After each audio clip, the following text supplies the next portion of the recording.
Good morning, everybody. I think we might finally be on our way. I don't know what was going on. Of course, just as I had to begin streaming, something went wrong. For some reason, my Chromebook stopped working. Well, not the actual Chromebook, but the connection to Streamlabs stopped working. And then Streamlabs had this weird bug where it didn't stop the recording and continued for like 10 seconds, at which point it finally stopped the recording and then smashed the video feed, like the extra 10 seconds, into however long the actual file was, and so totally desyncing everything and going way too fast. I don't know. Here we are. Good morning. We're back. It seems to be working now, at least. And we are, of course, revising our third short story, Fly. It's just one of those mornings, dude. It's just one of those mornings. I didn't sleep well. Everything just going wrong. I had not changed anything up. I'm not messed with anything in Streamlabs, and stuff was just wrong for some reason. Okay. Last day, yesterday, we revised 5.5 pages basically, which was great. We decided on the name for the Great Ruby Dragon, the Great Ruby Worm, Muosoavas. And we figured out that we need to go though hunting at some point. Probably not on stream, because I believe there were like 61 instances of though in a 21-page document. It's going to be interesting. But where did we come to? We stopped here. Vurusu and Irikazi has just had a nice conversation with each other. Vurusu was a bit of a meanie. She scolded her Vyum sister. Vurusu is of course a drake, so she is way smaller, way more humanoid.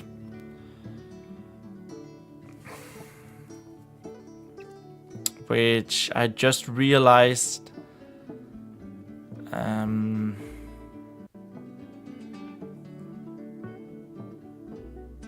not so sure how that's coming through in the story, actually. If it's coming through in the story that Vurusu is a brute carer, she's a drake.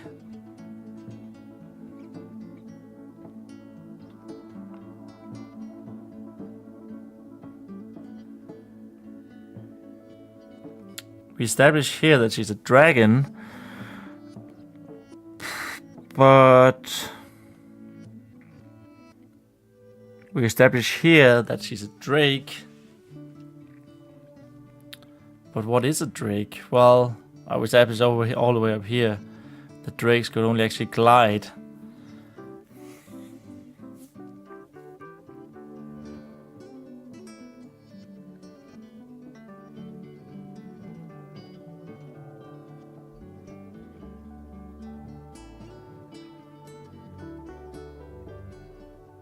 I don't know.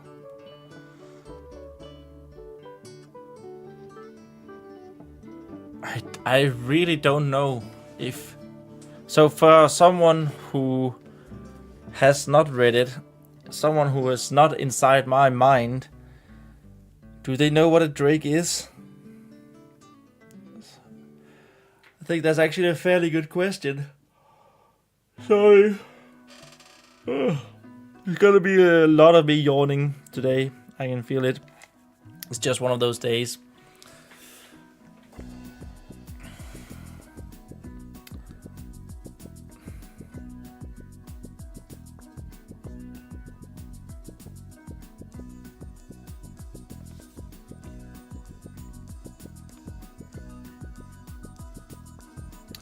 Okay, I'm gonna make a comment here saying,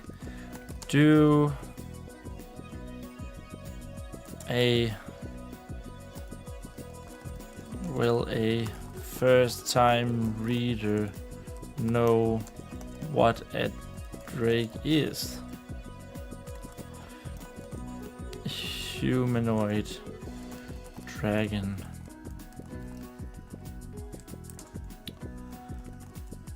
Walking on 2 legs. 2 slender arms.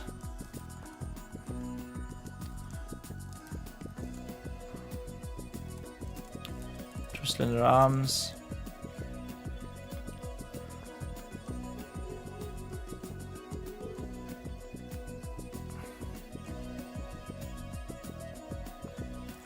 Long neck. Horns.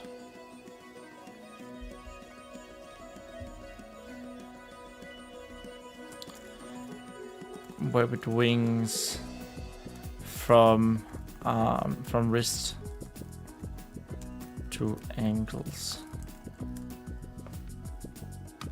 Because I wrote about drakes in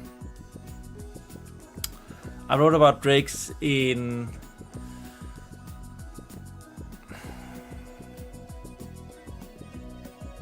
my god, I wrote about the drakes in danger.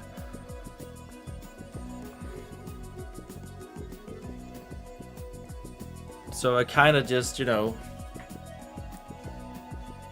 maybe did I just assume that people would know what a drake is? Because a drake is like, in my universe, that's the new thing. That's the, well, when it comes to dragons at least. I think that's a fairly good question to to ask myself. And something that I will find out at a later revision stage, but first we need to just move on, I think. I love you too, Voruso managed to respond with a strange mix of yelling and whisper as the view At the Vium. I love you too, Voruso managed to respond with a strange mixture of yelling and whisper at the Vium, who had started to flap her mighty wings.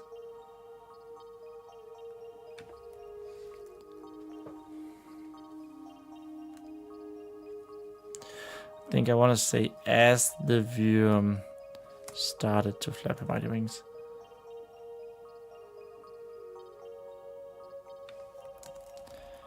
Outside. Hopefully no one heard that, Voruso thought as she hurried to the door. The wooden door was opened in the middle of yet another set of hard knocks, resulting in an awkward and slightly confused look of an older drake, clad in gold-plated and metal ring armor of the Topaz Queen Guard.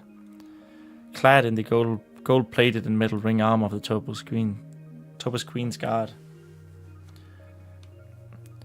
Oh, Noai. Oh, no, I mean, good evening, Sujinim. Voruso greeted the stern-looking guard standing in the corridor. What brings you here at this unusual hour? New eggs, the Queen's Guard basically snarled back, dismissing Voruso's greeting. These need to go in the hatchery right away, Queen's orders. He attempted to wheel in an egg carrier with great difficulty, given his lack of one arm and most of its swing.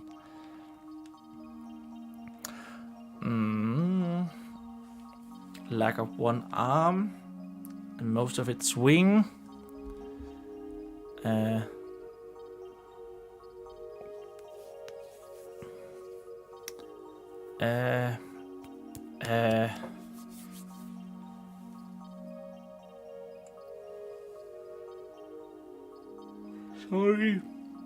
Sorry. This is a sleepy stream today.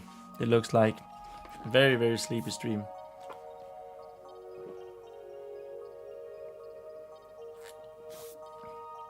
You think I got my average size water bottle, water mug? He attempted to really a great difficulty given his lack of one arm.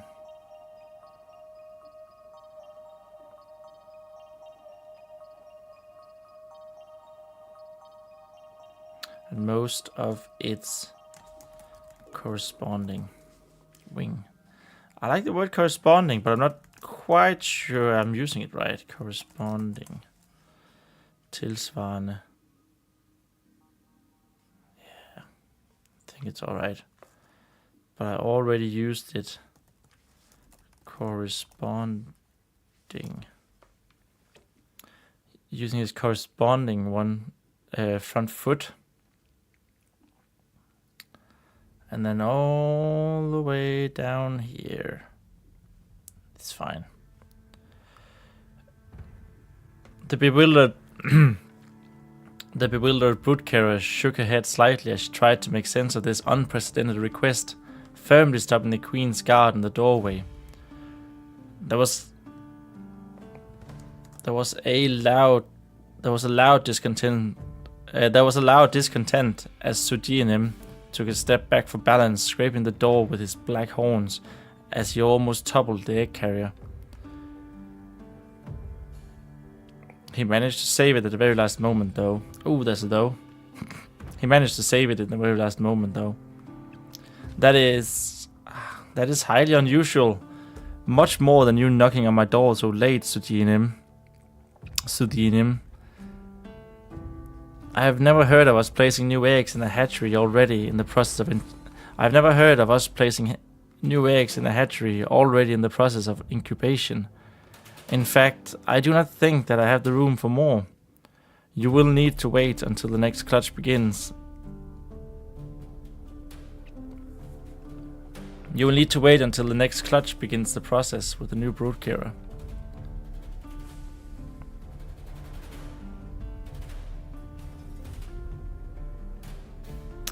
You will need to wait until a new brood carrier begins the process with the next clutch. Yeah, that makes more sense. You will need to wait until a new brood carrier begins the process with the next clutch. Clutch. You'll need to wait until a new brood carrier begins the process with the next clutch. Another brood carrier begins the process with a new clutch. Okay.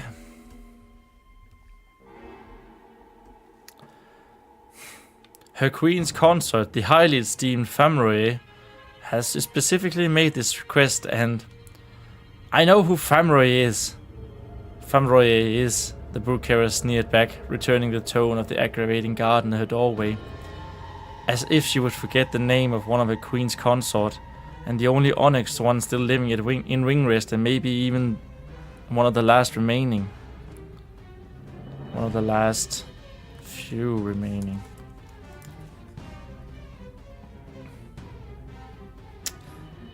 And the only onyx one living in Wingrest.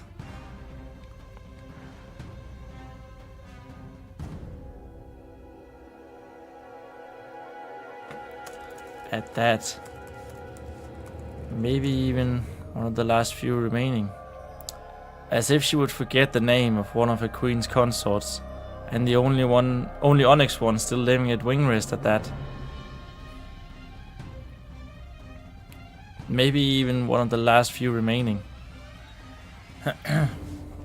Yeah, when you're tired, it's not the best. When you're as tired as I am, it's not really.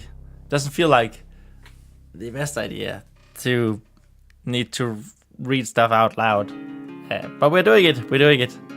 I'm not saying I'm going to stop right now. I'm just apologizing basically for my lack of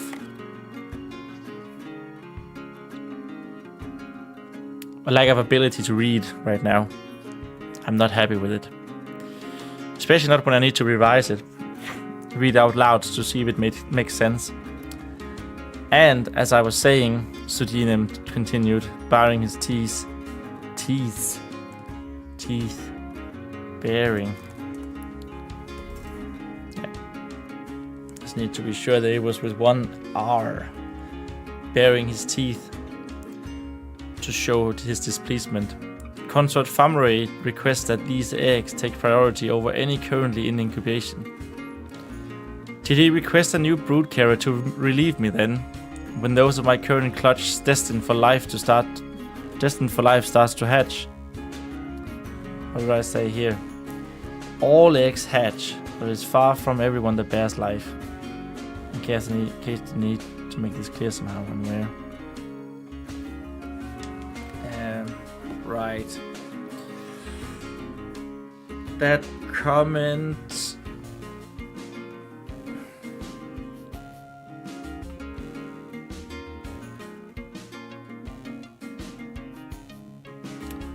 So it's not something that can be said here, of course. But I probably need to leave that comment up just to make sure that. Just to make sure we.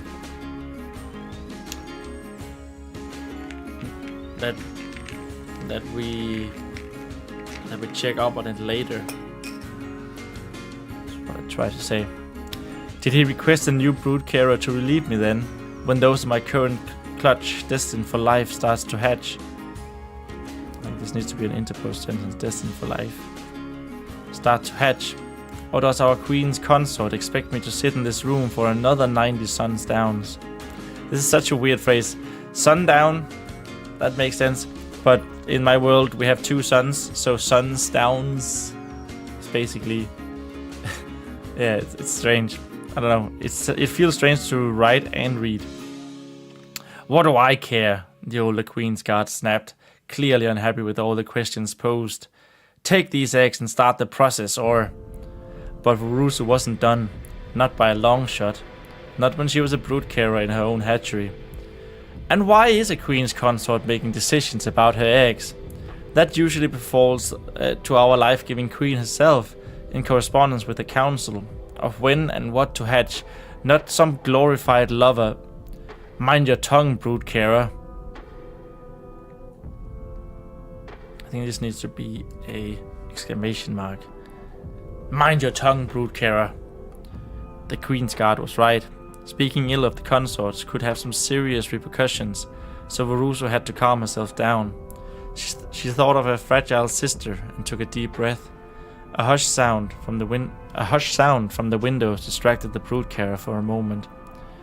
There was nothing to see except for the candle on the sill having gone out, and so had the ones by the bookshelf. It must have been the wind. And so had the ones by the bookshelf. Here I am a little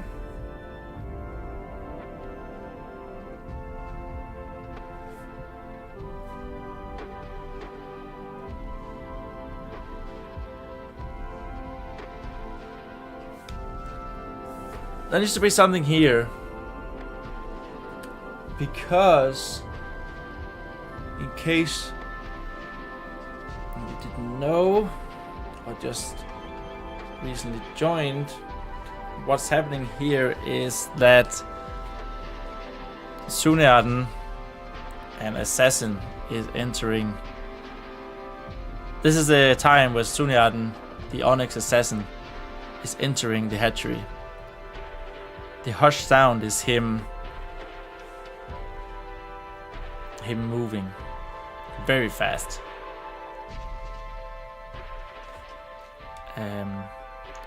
Hush. I think I should use hush sound. Use this for when Sunearden moves later as a callback. I think that's cool, yeah. Using hushed sound. But we do need, because he's now hiding in the shadows of the bookshelf, like, or in this area of the hatchery. So we do need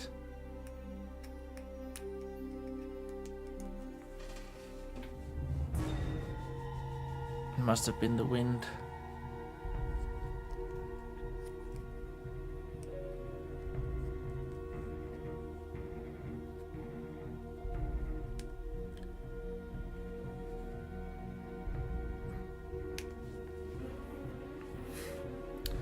So at the one, yeah. So we do need to explicitly state that this area of the hatchery is now in shadows. Leaving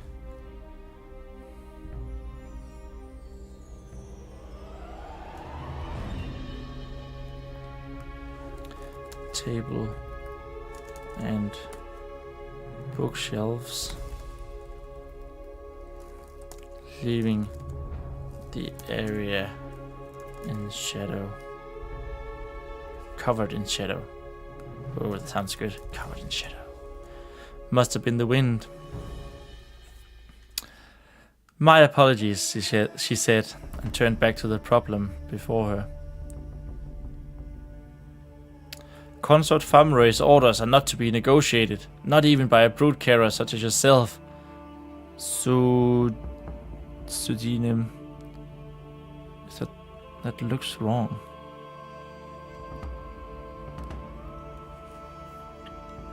Suji. Let's see, H is in the wrong page. Ace. Sudinen's snarl seemed to be turning more and more towards anger. The consort wants these eggs incubated right away, and all should be worms. Fine, give me those eggs and I will start the incubation process. But do not think for 1 second that I will not take this to the Queen's Council or the Queen Mother herself on the first chance I get. And the brood carer stopped her loud disapproval as the Queen's guard had already walked away and turned the corner of the mildred corridor out of her sight.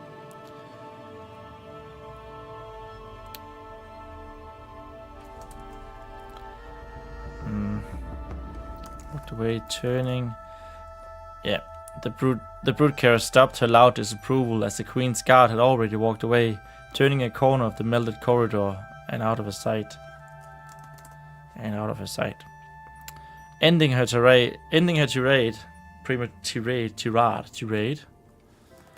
Translate. Tirade. Oh, I can't hear that. Press on.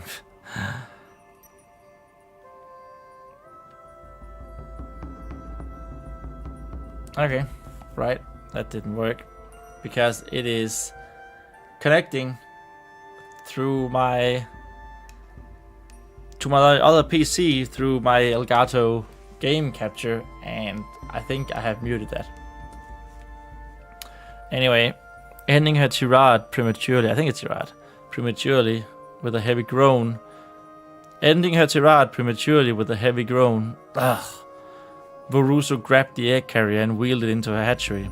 It was strangely light, and looking into the small wagon, she noticed how few eggs there actually were. 1, 2, 3, Boruso counted. 4. How come there are only 4 of you guys? Dragon eggs were usually stored and sent to the hatcheries in clutches of around 10, sometimes more, but oftentimes a little less, depending on the circumstances.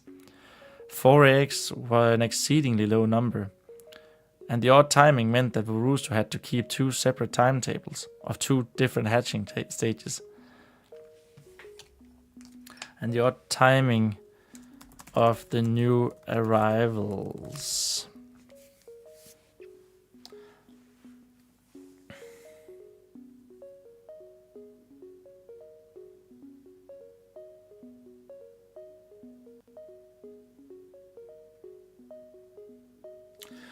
I was thinking maybe here we should...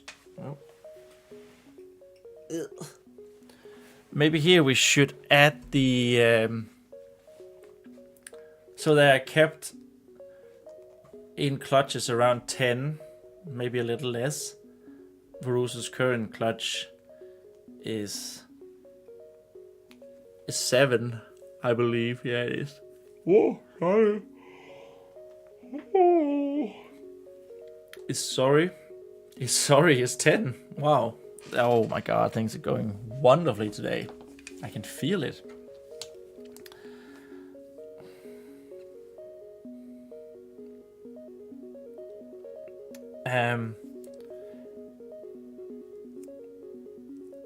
Kept in clutches of around 10 to make sure a good portion of them hatch with life. Something like that.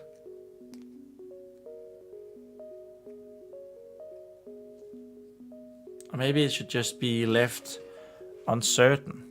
Because I know that we do later describe brood carriers actually failing to bring life to the whelplings most of the time.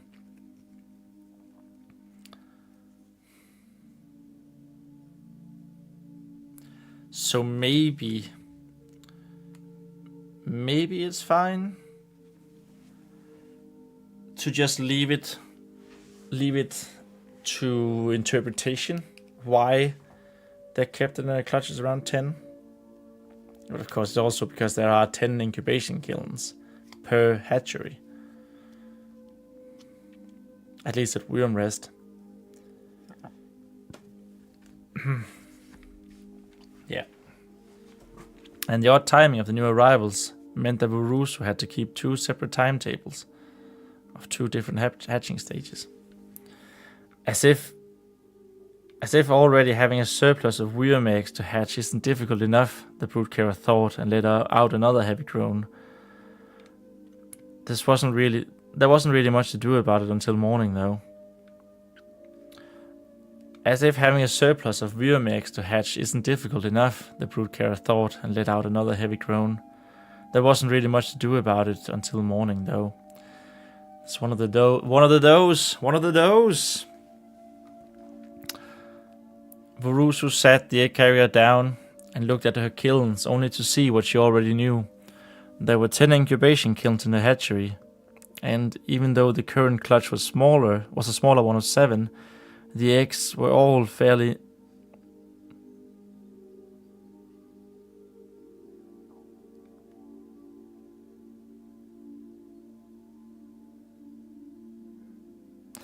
This doesn't make a whole lot of sense, this paragraph. Or at least this sentence. There were 10 incubation kilns in the hatchery, and even though her current clutch was smaller, one of 7. Even though what? The eggs were all fairly near their crucial final hatching phase.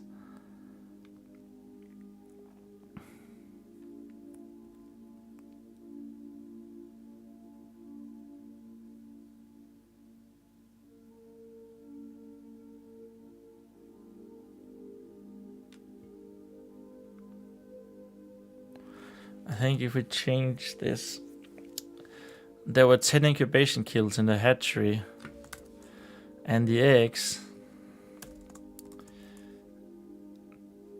her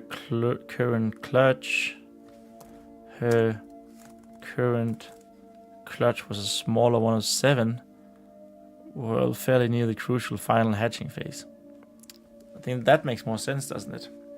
Varusu sat the egg carrier down and looked to her kilns, only to see what she already knew.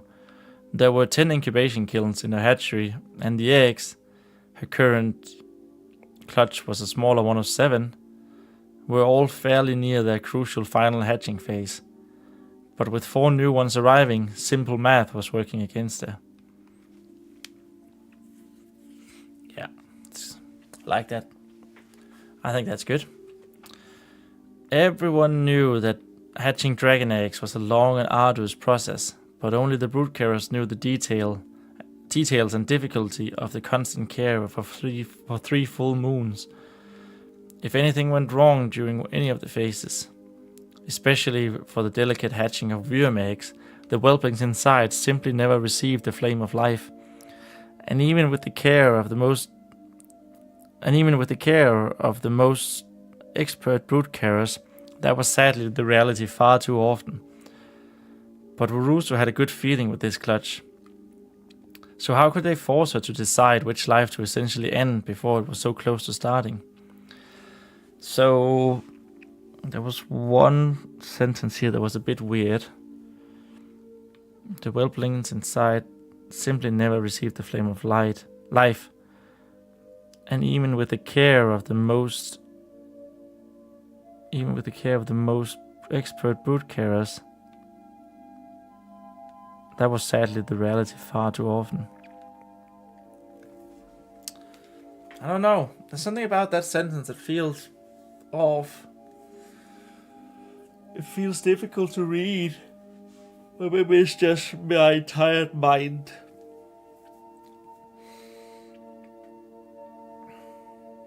Oh yeah, I guess I shouldn't be wearing... I guess I shouldn't be wearing green when I'm using green screen. And even with the care of the most...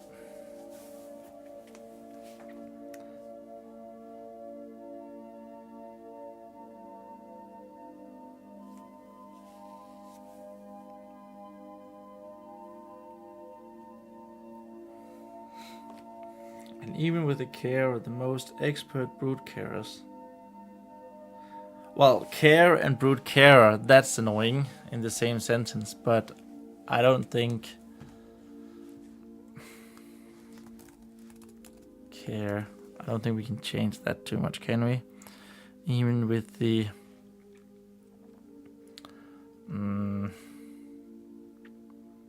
carefulness, diligence, the efforts. Even with the efforts, it's actually not bad, of the most expert brood carers.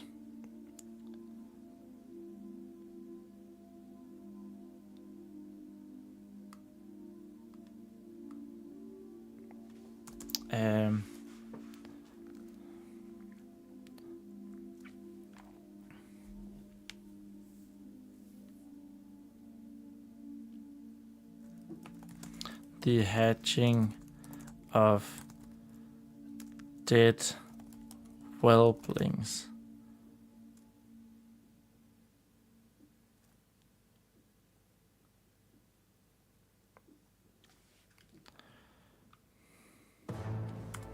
Dead whelplings hatching were sadly the reality.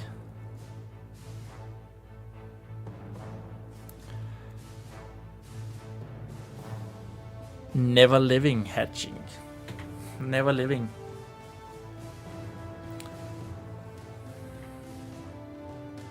Even with the efforts of the most expert brood carers, dead whelplings hatching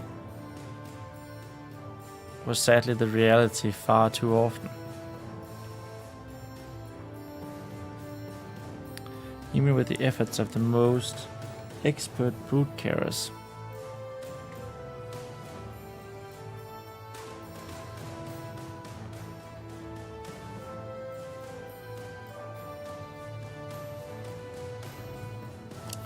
I quite liked it, I think, actually. But I think that is a significant enough change that we need to go into the Danish version. Didn't we also change something up here? Fine, give me those eggs. Yes. No.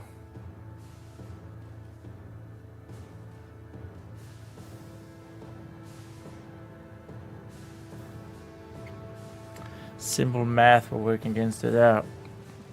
It was this paragraph here that might be needing a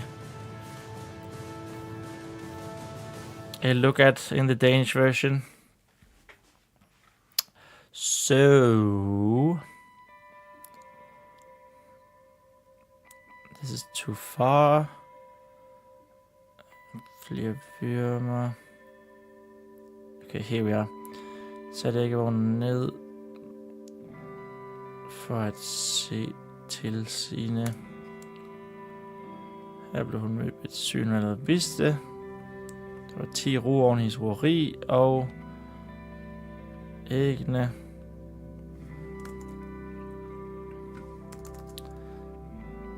Selvom det nuværende kuld var et mindre 1 på 7, var altid på deres vitale situationsfase.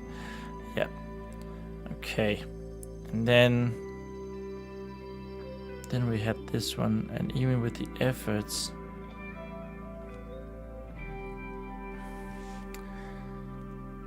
og selv fordi yngelplejer med mest ekspertise, skete det desværre alt for ofte,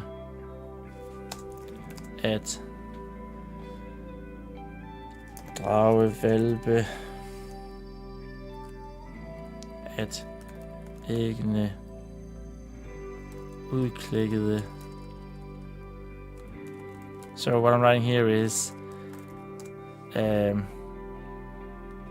I'm adding, and even for those brood carriers with most expertise, it happened far too often that the eggs cracked with dead dragon puppies, dragon whelps.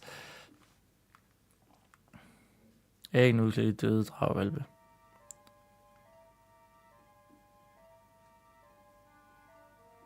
Yes, I think that works. That was where we are. That's very where I think that works. Okay, back to the English one. But Boruso had a good feeling with this clutch, so how could they force her to decide which life to essentially end before it was too close to starting? It was so close to starting.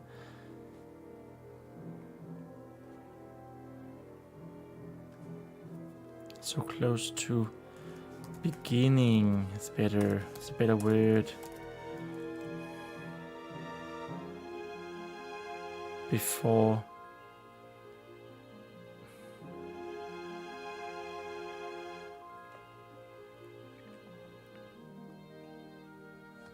Essentially end before. Essentially end so close to beginning. Does that make sense?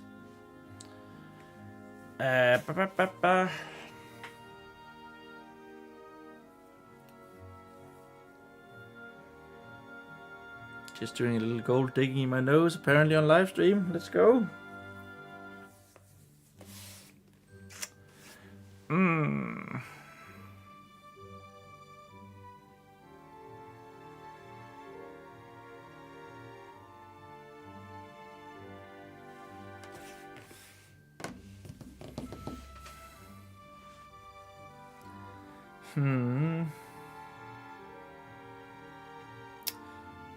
So how could they force her to decide which life to essentially end so close to beginning?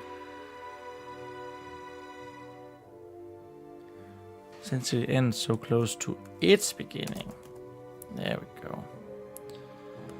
Boruso thought about Queen's consort Famray's strange request as she picked up one of her eggs from the wooden carrier. She picked up one of the eggs from their wooden carrier. More worms, huh? She said to herself and looked to her kilns again. The Queen Mother and her council had assigned Boruso's current clutch with the intention of more war beasts. Rumors had gone on for a long time that intelligence of a new dragon fight was imminent.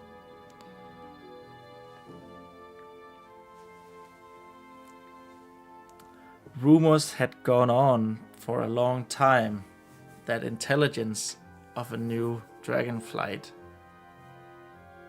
was imminent.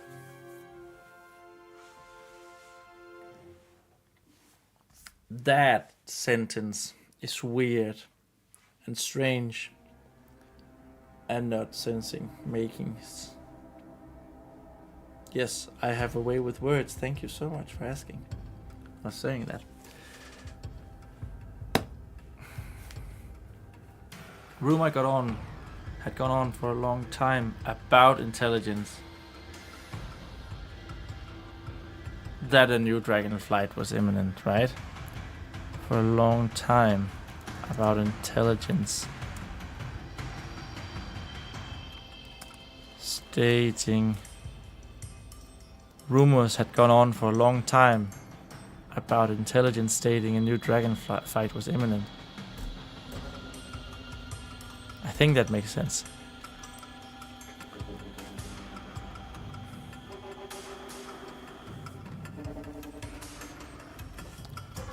I'm pretty sure it makes sense. Right? Rumors had gone on for a long time about intelligence stating a new dragon fight was imminent. Whether or not that was true, Rurusu did not know. But the wing-rest hatcheries had been ordered to produce more worms than usual.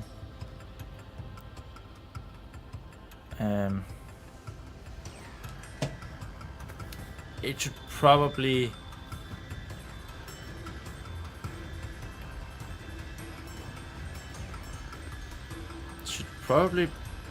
be stated that, like, the production of worms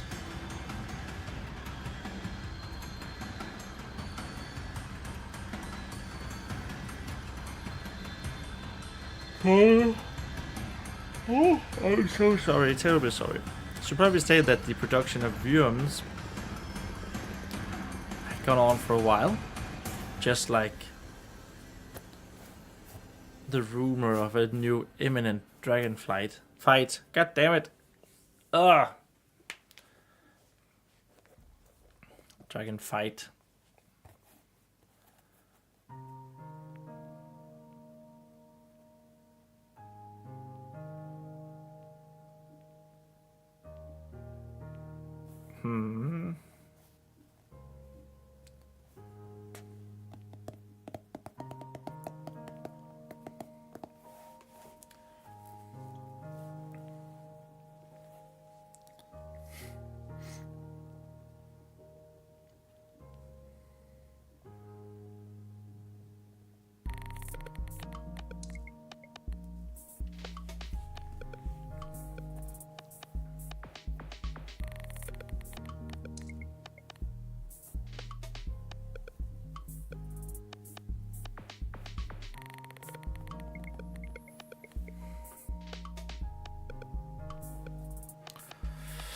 Whether or not that was true, Rosa did not know, but the wing-rest hatcheries had been ordered to produce more worms.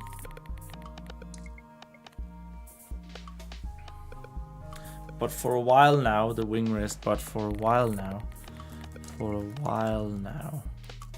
wing-rest hatcheries had been ordered to produce more worms than usual. But for years now? No, I think for a while. Then we won't lock ourselves into any time conflicts that might happen.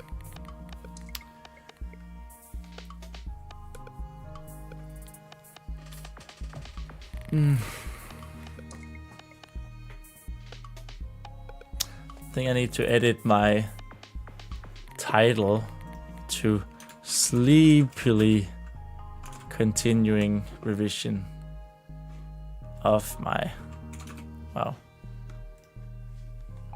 Sleepily continuing revision of my fantasy story. It had a typo in it, my title. It's just my day today. Boruso had 4 eggs incubating for that. Boruso had 4 eggs incubating for that, in the hopes that at least 2 would hatch with the flame of life. Her track record suggested that it was possible to accommodate the orders, but Boruso was still skeptical. Worms that made it to life would still need almost 20 years before they were ready for any type of fight. But it was better to get started immediately.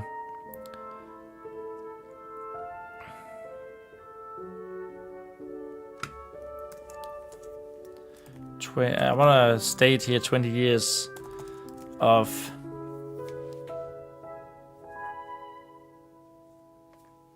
so I kind of want to state that worms are like they're great big war beasts, but they also require a huge amount of resource to maintain. And so many of them is problematic when you live on a floating island. Sort of what I want. Ugh.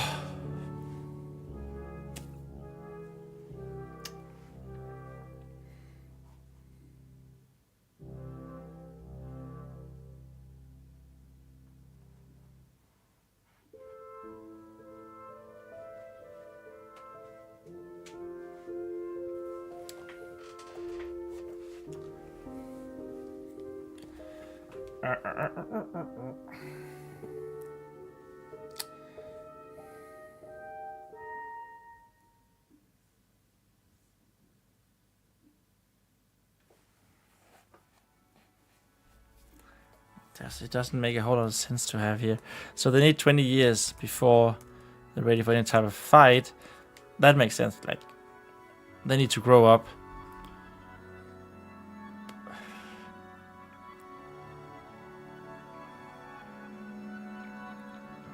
Maybe, and that's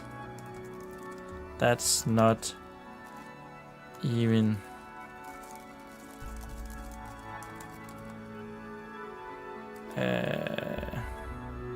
and that's even without adding. Okay, Chromebook. Chromebook is also sleeping. Wake up, please. It's my Chromebook this time around, not my Streamlabs, I think. I hope. I'm just sitting here waiting. There we go. And that's even without adding the intense resources that worms required.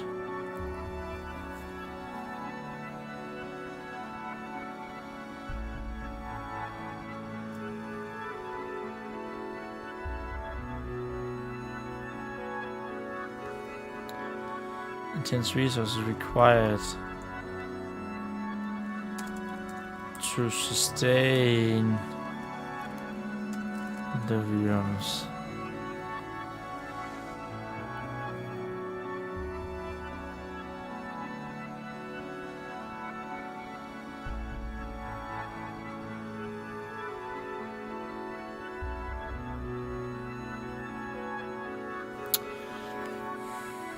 Does it make sense to have that interposed? It's not an interposed sentence, but it doesn't make sense to have that sentence here. Do we need to have it at all? Right? That's a good question. Because in my mind, in this universe,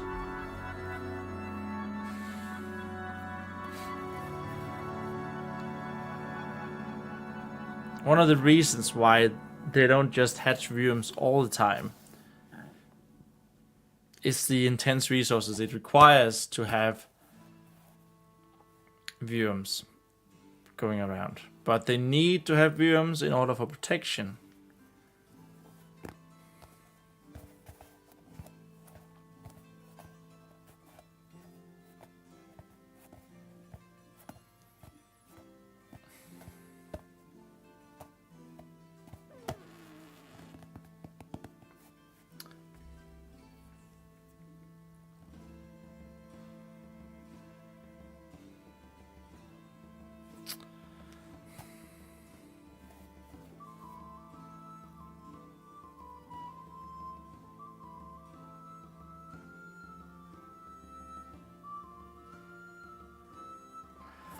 And that's even without considering, that's at least considering the intense resources required to sustain worms.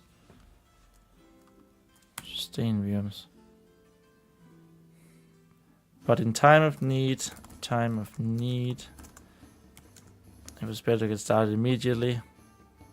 And so it was in fact not such a strange request that these 4 newcomers followed that same line of thought.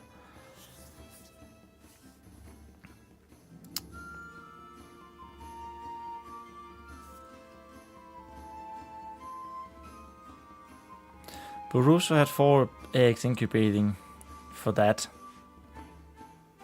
in hopes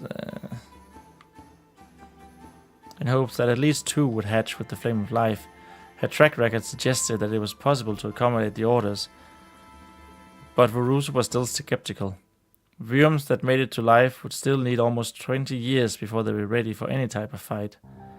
And that's even without considering the intense resources required to sustain worms. But in time of need, it was better to get started immediately. And so it was in fact not such a strange request. Better to get started immediately, full stop. And so it was in fact not such a strange request. But in times of need, it was better to get started immediately. She guessed.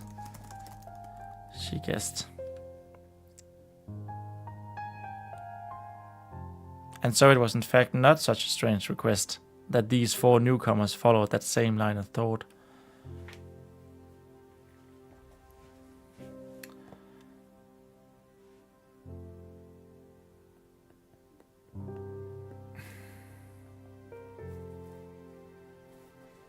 Okay.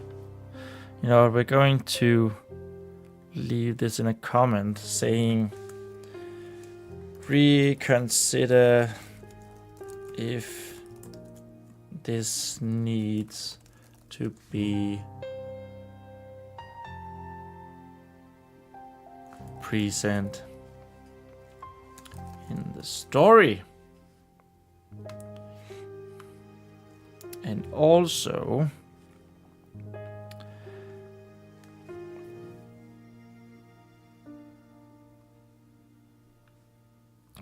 I don't check in with the English. I don't want to write too much in Danish today, so check in with the English version. It was rewritten, added stuff slightly.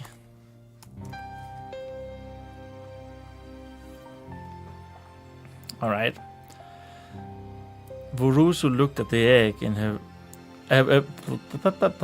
Boruso looked at the egg with her washed-out pink eyes, uniquely speckled with touches of honey. But the colors had to make way for the expanding, normally vertical pupils. Vertical slit pupils.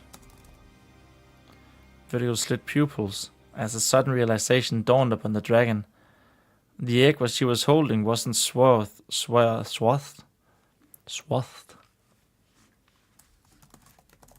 Swatched? No. Swathed. Wasn't swathed in the usual crystal-like scales of amber that embellished the eggs. That's redundant, isn't it? The egg she was holding wasn't swathed in the usual. So swathed and embellished. Wasn't swathed in the usual crystal-like scales. Scales of amber.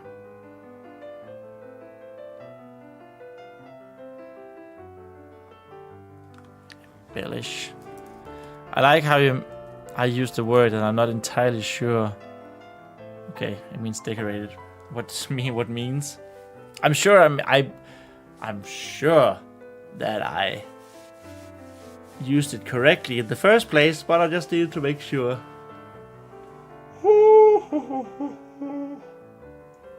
I'm sorry, terribly sorry. I guess that's the problem with morning streams, right?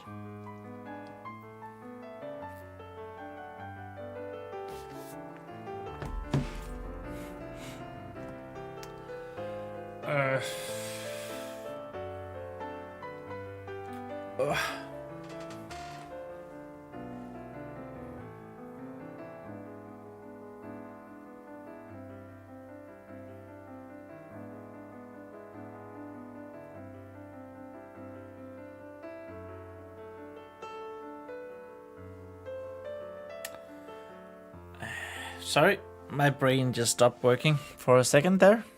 It happens all the time for me. Usually, no, maybe it's fine. That embellish what? That embellish the eggs. Yeah, it's all of the eggs of the Topazkin. Actually, all the eggs of dragons are embellished with scales, crystal-like scales. Anyway, this one was black, like the night outside starting to settle. And so were the scales of the 3 eggs still in the carrier. The broodcarrier, albeit young, had never seen eggs of a topaz clutch in a different color than those of her own scales. Queen consort family was of the onyx though, so maybe it was just an anomaly. Maybe they would even change into the yellow shades of the topaz queen mother as they received the immense heat of the incubation, for all Varuso knew.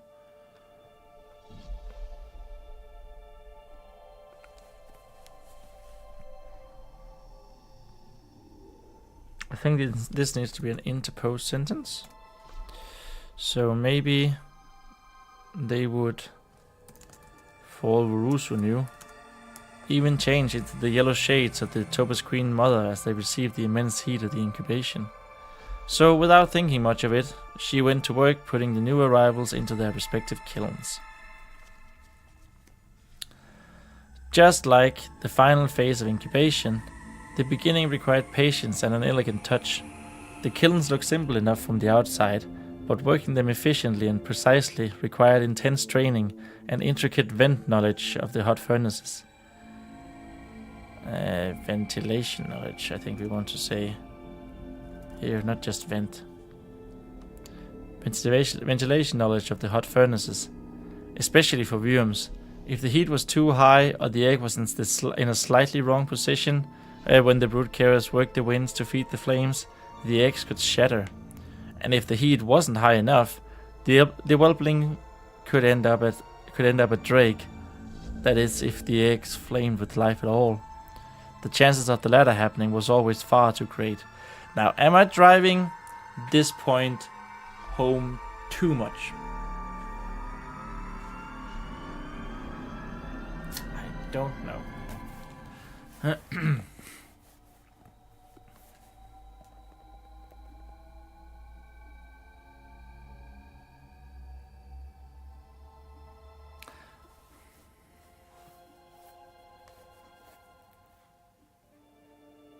So I know, reading through it again, I know that we have definitely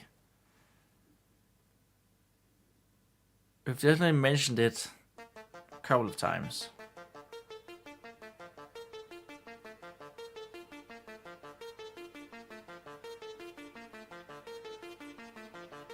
But I do like that it's presented as a great concern, because it is a great concern that quite few of the eggs actually hatch with life.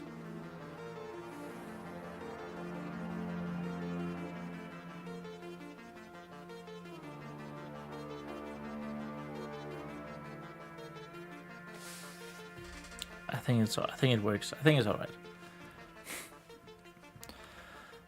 Varuso flicked a fire blossom and ignited the 3 remaining kilns. Just before sending the flames to the kilns, we say kilns 2 times there.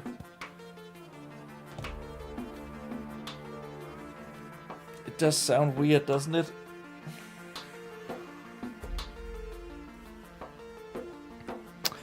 just before sending the flames to their destination. Destinazione. Yes, I went a little bit of Italian right there. She attempted the dance of fire. It was a juvenile exercise, but having never really been great with the element, the dragon wanted to see how long she could keep the dance going. It was never very long though. So the brood carrier went along.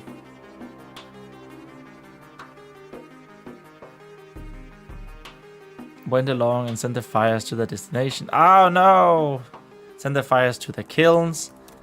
Ah ha ha! I think we worked around it.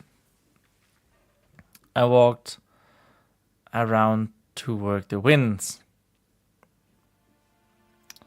Okay, so it was never very long. She went ahead there and sent the fires to their kilns. Vuruzu flicked the fire blossom and ignited the three to ignite the three remaining kilns. Just before sending the flames to the destination, she attempted the dance of fire. It was a juvenile exercise, but having never really been great with the element, the dragon wanted to see how long she could keep the dance going. It was never very long though. So the brood carrier went ahead and sent the fires to their kilns and walked around to work the winds. She was better at the winds than the fires, though still not amazing. Still not amazing. Her failure to ever create more than a light breeze with her wings when some of her clutch mates had managed storm-like gusts in the first year of wind learning had always been a little bit of a sore spot for her. That was a long sentence there. It's too long.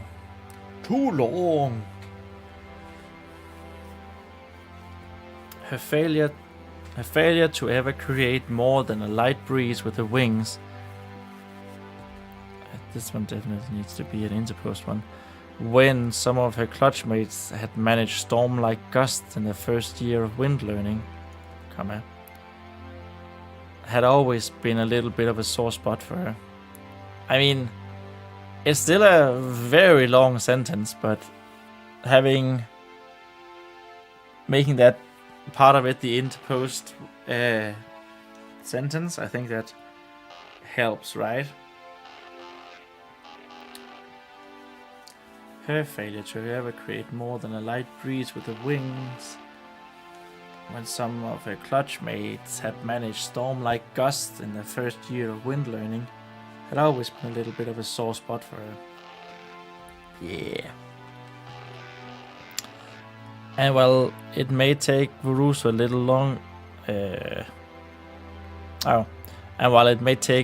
little longer than her fellow brood carriers to get the airflow going, she now works the incubation kilns better than anyone. She could now work the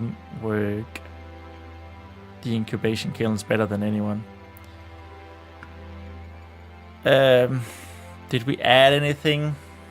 Did we add anything that needs to be added to the Danish version as well? I don't think we did.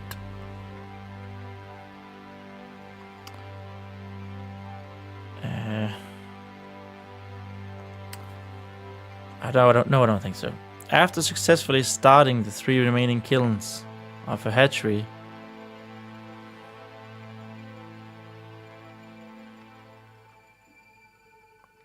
we said 3 remaining kilns up here as well, didn't we? Yes, 3 remaining kilns. 3 remaining kilns.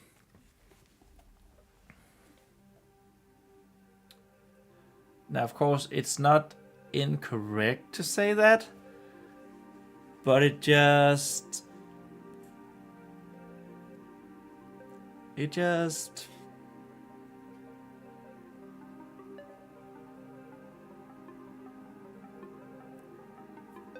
I don't know.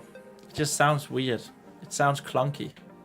Yeah, that's the word I'm looking for. It sounds clunky.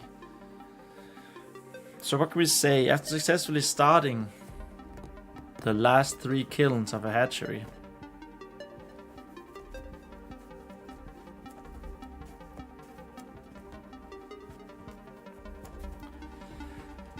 the last 3 hatchery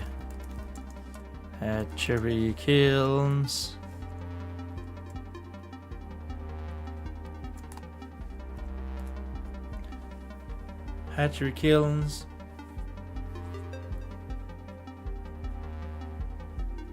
oh, big stretch.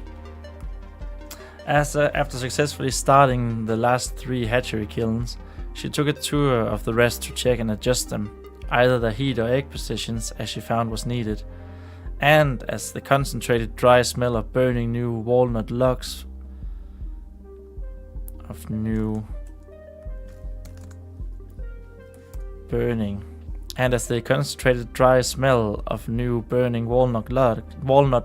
filled the broodcarrier's cavern, the heat began to rise a little more in the already hot room.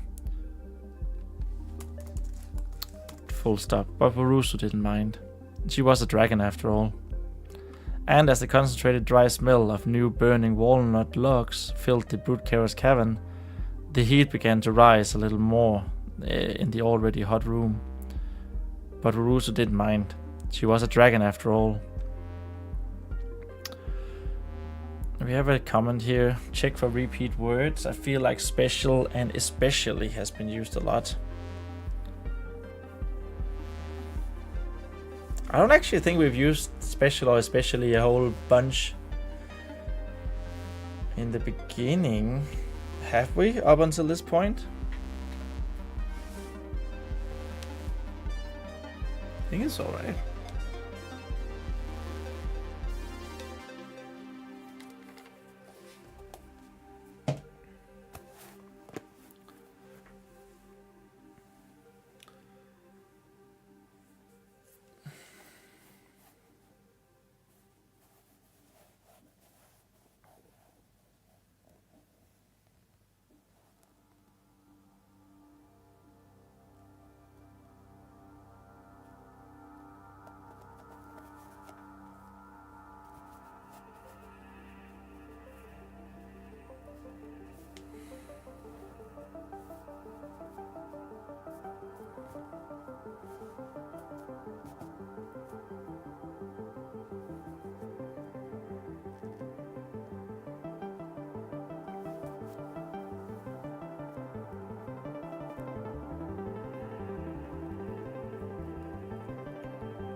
I completely forgot what I was supposed to do.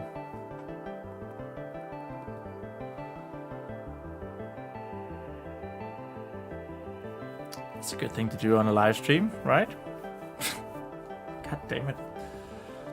There was a comment. Check for I feel special and especially has been used a lot. Check for special. Special. So 7 times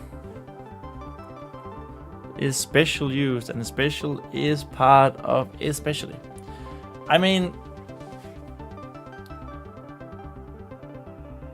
we used those 61 times, right? In the entire 59 now. Special. So I don't think especially special is used too much. It is used a little. Especially is used a lot, I guess. The very first second sentence has especially in it. All right. Especially. What can we say instead of especially? Thesaurus, do your work. Notably. Specifically.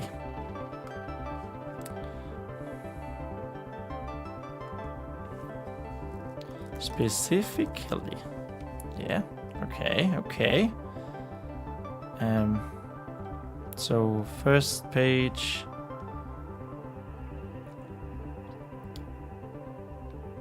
I think we use notably here. Especially for rooms.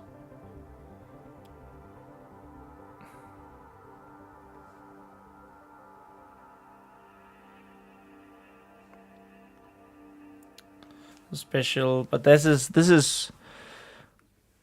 just describing the brood carrier's Vorusu's tablet. So this is all right. This is second time we write especially in 8 pages. I think that's also okay. And then all the way to page 16 and all the way down towards the end, where you guys cannot see what's going on. There, you guys know there's a special word in there now. Where the devil did we go? There. Okay. You know, I think that's fine. Yeah. Check for repeat words. I mean, we can always re-hunt for the words.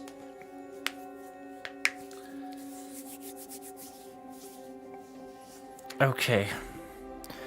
When the desired almost stone-melting temperatures were achieved for the new arrivals, Vorusu gently put an onyx egg into her special brood carrier's pouch. It was made with thicker layers of hemp than a usual drake tablet, and the front, including the egg pouch and its fastening straps, was covered with old topaz scales of both Wyam and drake origin. It was made with thicker layers of hemp than a usual drake tablet, and the front, including the egg pouch and its fastening straps, was covered with old topaz scales of both Wyam and drake origin. The design made sure that the brood carriers could carry scorching hot eggs without hurting themselves, should the need arise, or simply have one's hand free, or simply have the hands free. I think, yeah, it's easier to read. Or simply have the hands free while the brood carrier prepared an incubation kiln for the egg. For its egg.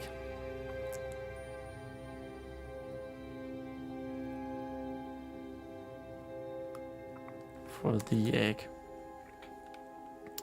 Or simply have the hands free while the brood carrier prepared an incubation kiln for the egg. As she carefully placed the third of Consort Famroy's egg into its respective kiln.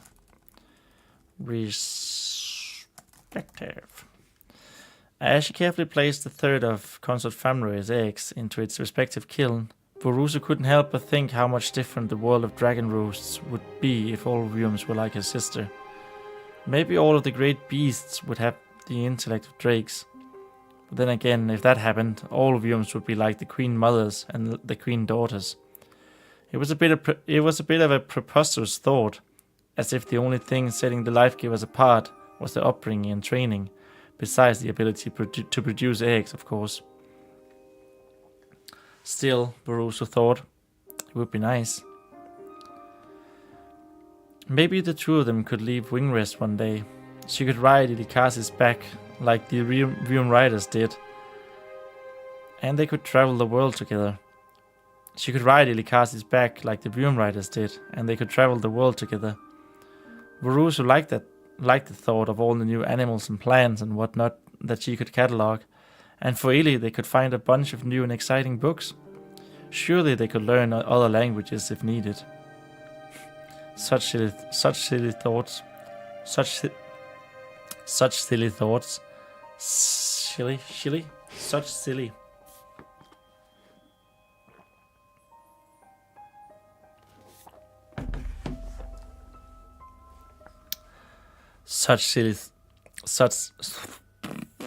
Such silly thoughts.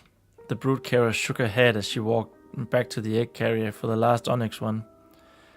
She couldn't just leave like that. There was a great need for her here. However, Veruso wasn't quite sure about which her she meant.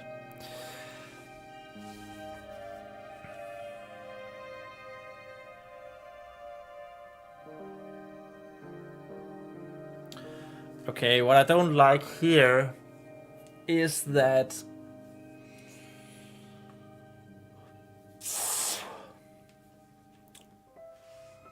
I don't like that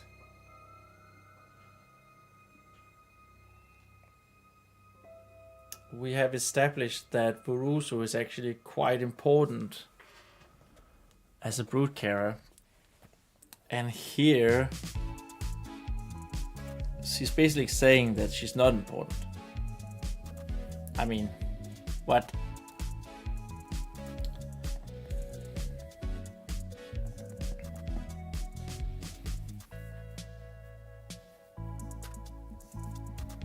That doesn't make a whole lot of sense.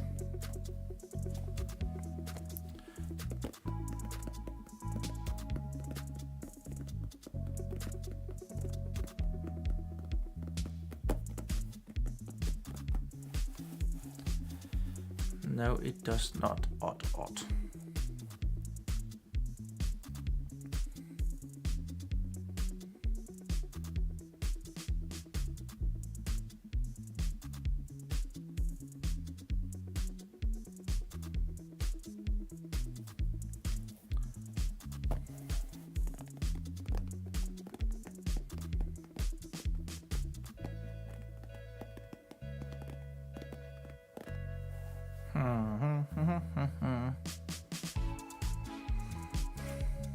What can we do about it? What can we do about it?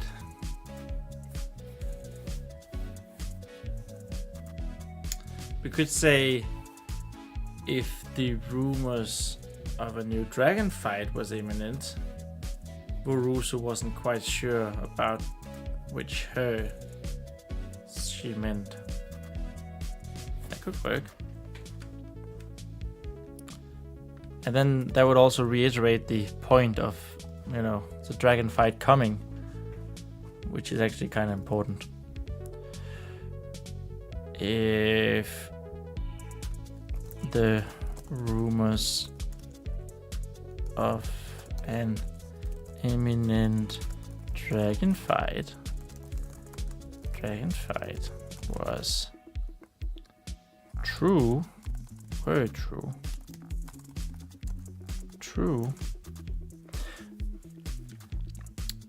she couldn't just leave like that. There was a great need for her here. However, if the rumors of an imminent dragon fight were true, Veruso wasn't quite sure about which her she meant. Yeah, that's better. That's way better, actually. I'm really happy with that. So, let's see. We added something here.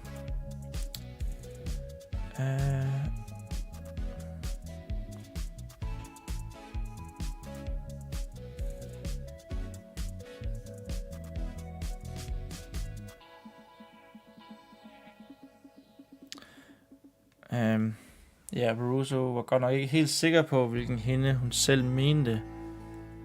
Hvis det skulle vise sig, at rygterne om en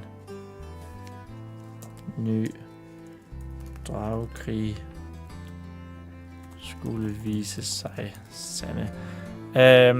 So Veruso wasn't entirely sure which her she meant herself. If it should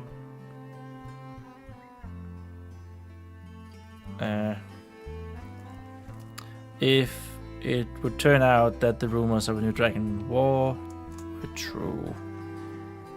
There we go. And now came the part that that was not the right tone of voice to read that out loud. And now came the part that Veruso had been dreading, and one of the reasons that she's taking more than her time with the first 3 onyx eggs.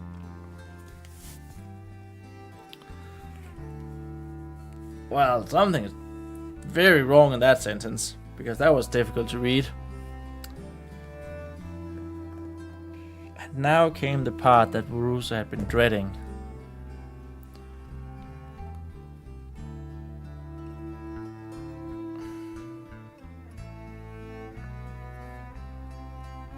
And one of the reasons that she has taken more than her time. What does that even mean? More than her time? I mean, we're trying to say that she's taking a long time. A longer time than usual. Getting the first 3 eggs started.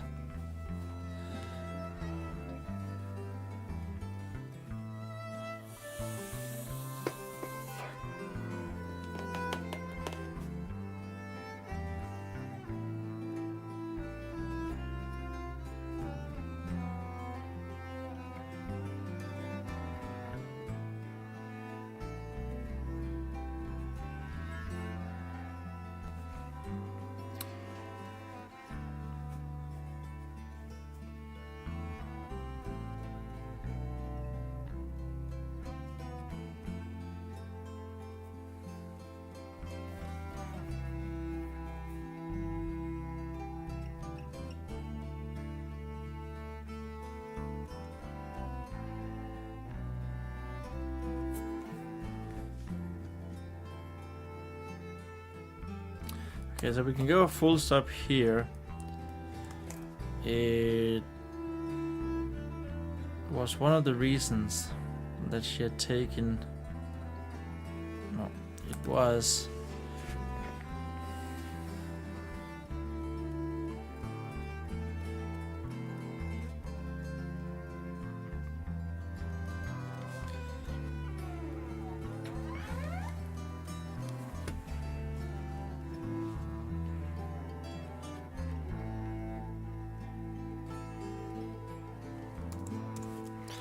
and why she had taken so long. Yeah. And now came the part that Veruso had been dreading, and why she had taken so long with the first 3 onyx eggs.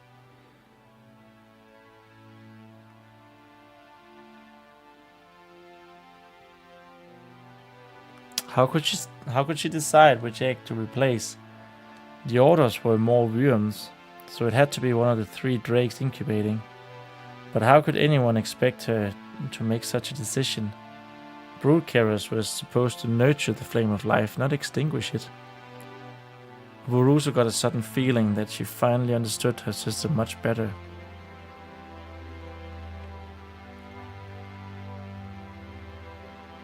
I think Veruso just felt that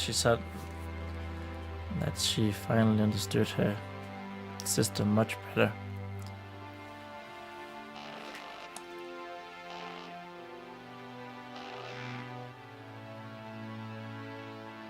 I just realized, did we ever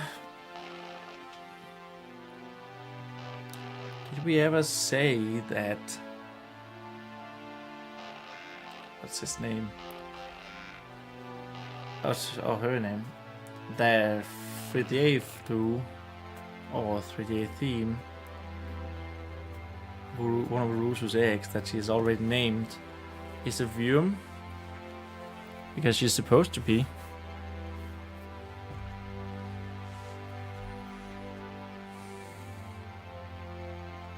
Where were we? We are mid-page 9.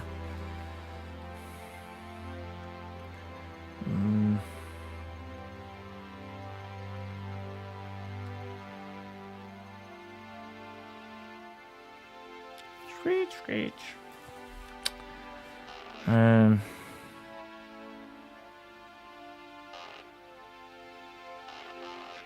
Okay, we do actually say it's a view make. Great. Mid page 9. Such as thoughts. Yeah, okay. Veruso finally understood. felt that she finally understood his sister so much better. Maybe just finally understood his sister, actually.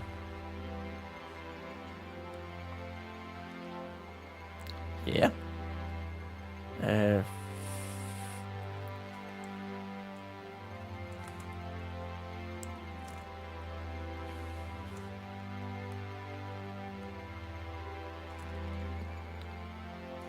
At hun endelig forstod sin søster. That she finally understood her sister.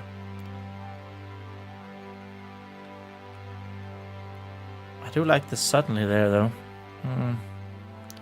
Suddenly felt that she finally understood her sister. As she was trying to find a way out of the terrible situation, the brood carrier took a long look at the egg she was holding. It was a good egg, the right size, fairly heavy, and the scales looked to be perfectly shaped. They had the important crystal-like shine to their black onyx color, and yet they somehow looked old.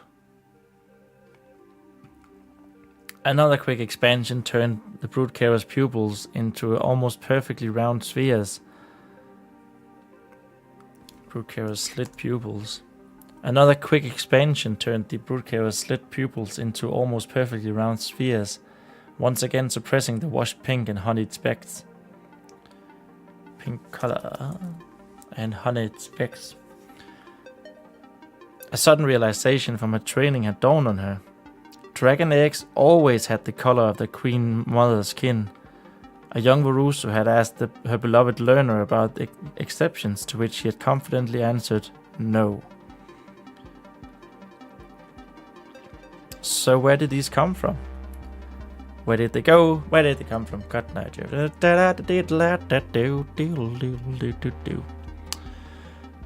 Varusu studied the egg in her arms for anything resembling a mix of yellow and black, of topaz and onyx, to prove her old mentor wrong.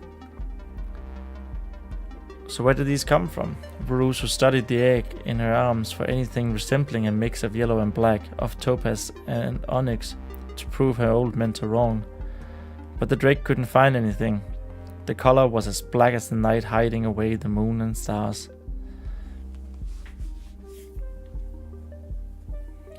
So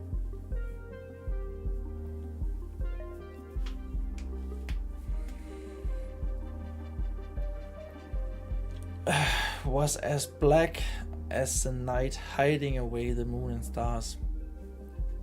Hiding away the moon and stars. That sort of implies that it is a clear there's clouds. There are clouds in the night sky. But I know later for a fact that we say the night sky is starry.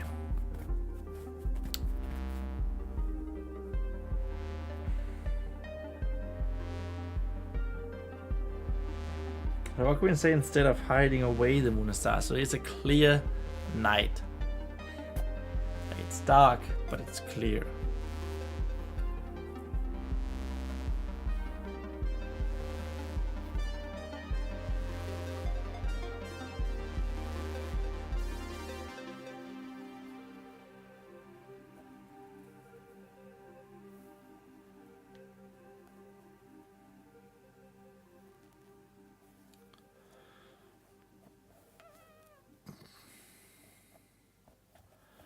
What does Starry Night do?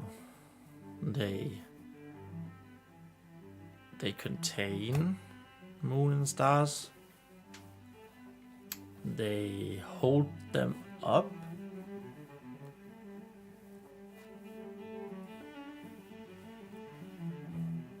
Yeah. It's not too bad. What else do they do? What else does the night do with the moon and stars? Honestly, I might go with hold them up, but contain. Just checking in here. Consisting close. incorporating moonstars. Well, we have hold here.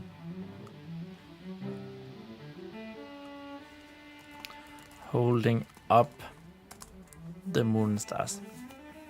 Let's not make it more complicated than it already is.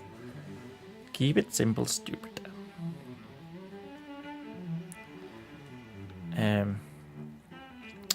Vurusu knew that something didn't feel right, and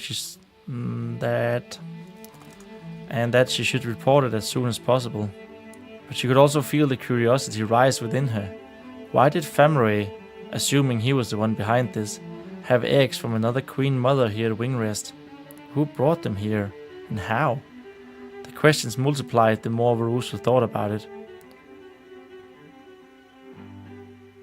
About them. She felt a need to write all of her thoughts down, so she put the onyx egg into her broodcarrier's pouch and reached for her notebook and inkpot at the windowsill. This was too important. She felt a need to write all of her thoughts down, so she put the onyx egg into her broodcarrier's pouch and reached for her notebook and inkpot at the windowsill. This was too important.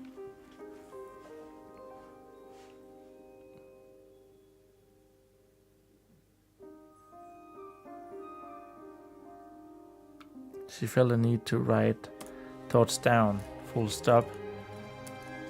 Putting the onyx egg into her broodcarrier's pouch and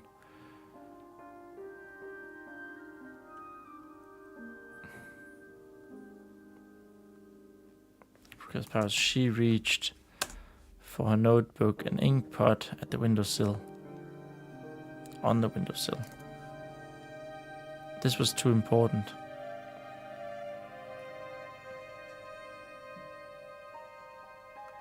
She went to she didn't reach. It's not like the kiln is like right here, and she can just like. It's a bigger room than that. Definitely. So she went to fetch her notebook and inkpot. Maybe we need to change the Danish version to reflect that as well.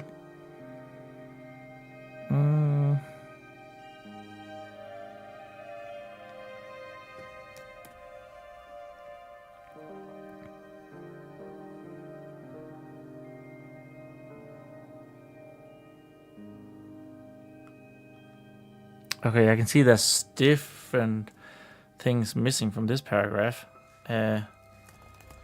Things missing from English paragraph. Revisit.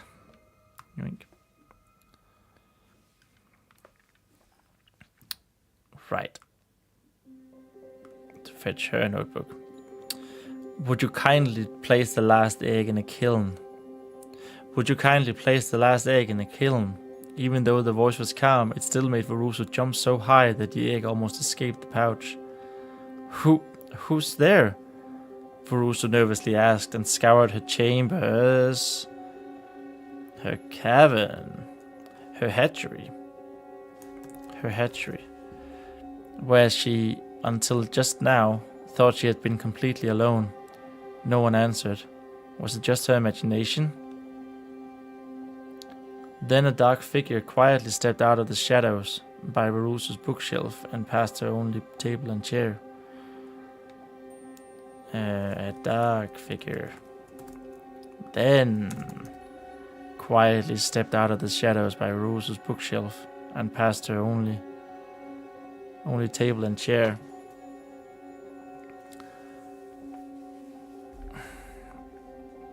I asked you, would you kindly place that egg in a kiln? It was a black-scaled drake that emerged from the shadows. Another onyx? Vurusu's surprise of meeting one of the onyx dragonkin, who wasn't Famray, battled her fear of the intruder. She wasn't sure which one won, but the result was that the topaz dragon being frozen in place. She wasn't sure which one won, but the result was that the topaz dragon stood frozen in place. She wasn't sure which one won, but the result was that the topaz dragon stood frozen in place. Yeah, let's go.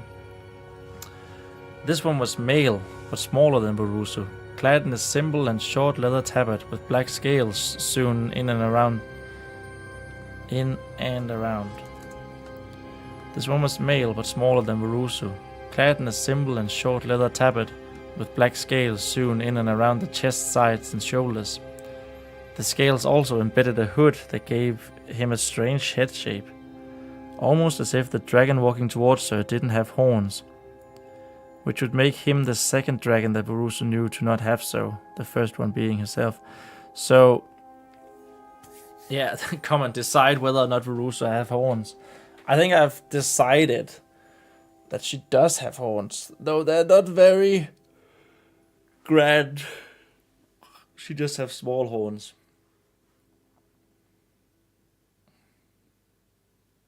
It hasn't really been important, though, that she should have small horns.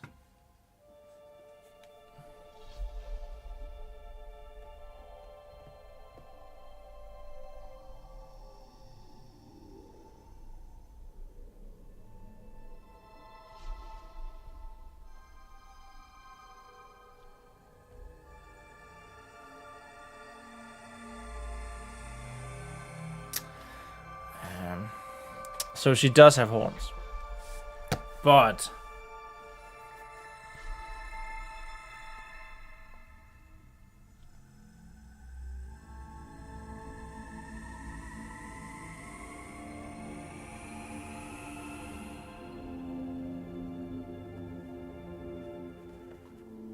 how would we want to tackle that?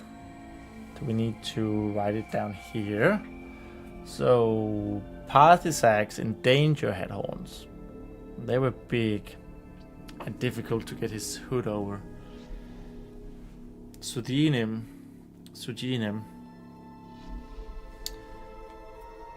the guard, he had horns, and he scraped the door with them as he almost fell.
Could write like, so we did this.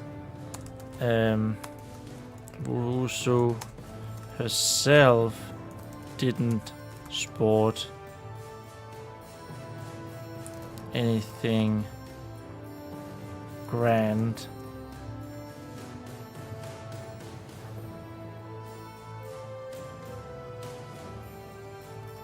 When it came to her own horns.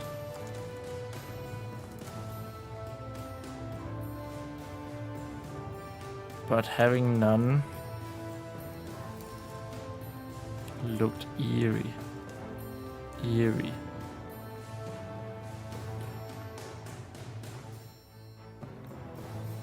Did I just write anything when I said having? How did that happen? Borusu herself didn't sport anything grand when it came to her own horns, but having none looked eerie.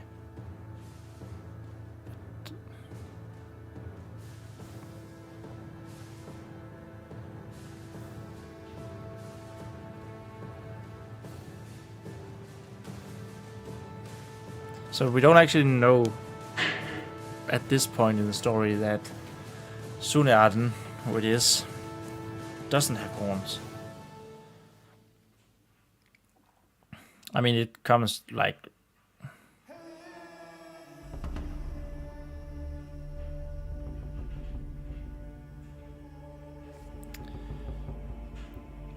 Honestly, if we take this and add it down here...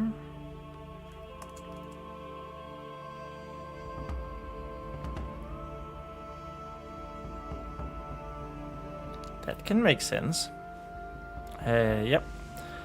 Almost as if the dragon walking towards it didn't have horns. Speaking of strange, as the drake stepped out of the shadows, his own scales turned more dark. Matte grey. His own scales turned...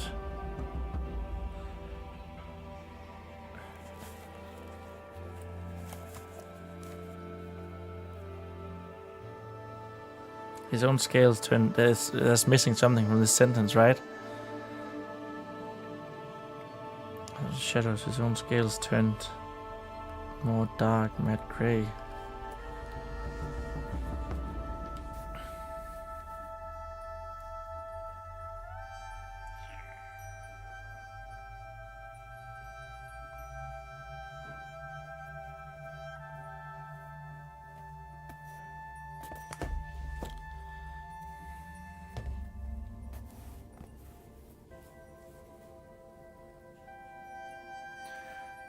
With an almost light red hue.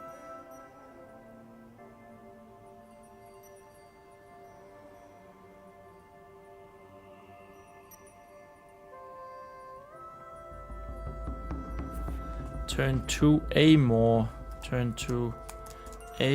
dark and matte grey. As the drake stepped out of the shadows, his own scales turned to a more dark and matte grey with an almost slight red hue, paling in comparison to the deep black and glossy egg in her pouch. Was he even onyx? Is it necessary?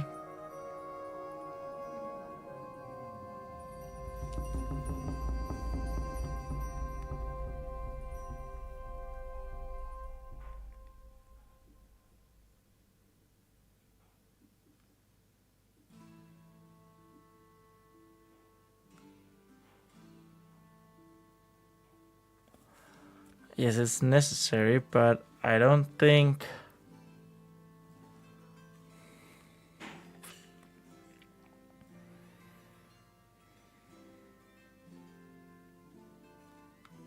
Was he even onyx? I don't think... I think we could rephrase it.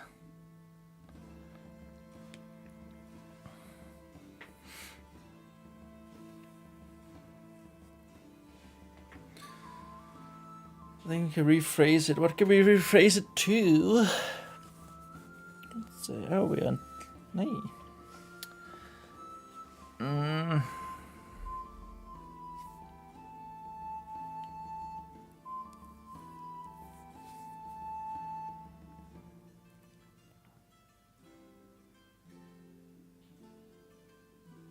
Was he even onyx? The fact that Rose was frozen in place didn't go unnoticed. Yes, but that's the next sentence. That's not the one we are doing right now.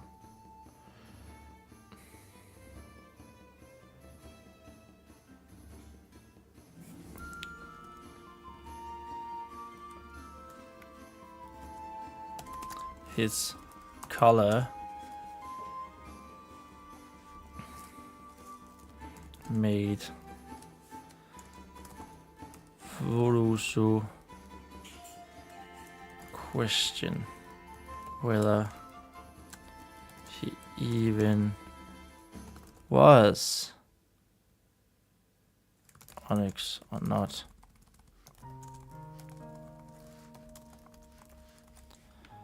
Whether. Okay.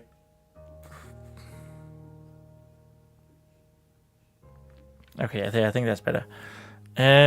Speaking of strange, as the drake stepped out of the shadows, his own scales turned to a more dark and matte grey with an almost slight red hue. Paling in comparison.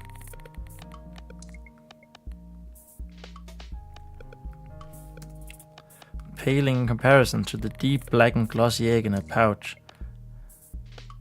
His color...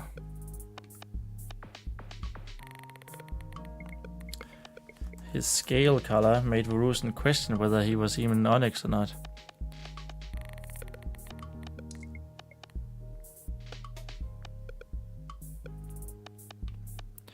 The fact that the Vorusu. So we just have Vorusu here and very close to each other. Do we need to say... No, I don't think we need to say anything. The fact that Vorusu was frozen in place didn't go unnoticed. It's actually quite simple, the intruder continued as he lowered the scale-embedded hood, revealing 2 stops where his horns were supposed to be. Vorusu herself didn't sport anything grand when it came to her own horns, but having none looked eerie. The stops were rough and coarse, and the more Vorusu looked at them, the more they looked to be crudely sawed off. Comment. Check to see if I've used the more phrasing earlier and how often. The more. We're only using it 3 times. 1.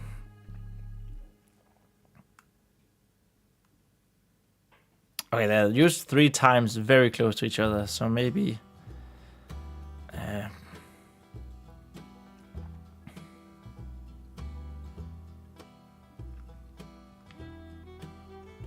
and the more.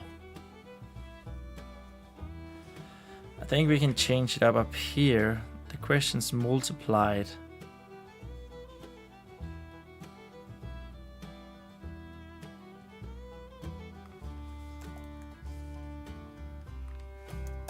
The more. No, couldn't look that up.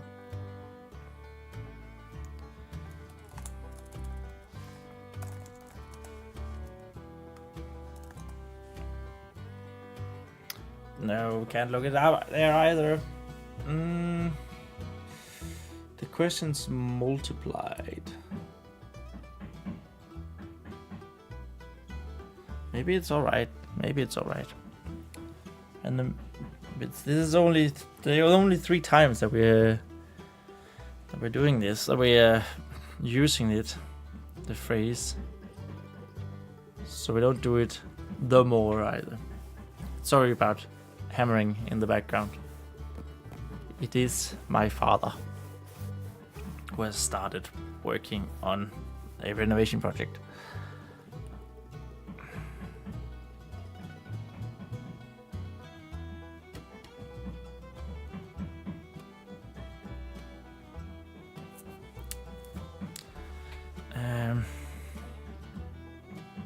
I feel like we could change this one here though.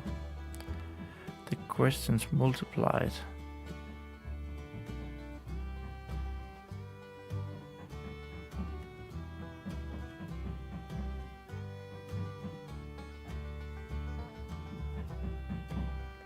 The questions multiplied as Vorusu's thoughts circled around them.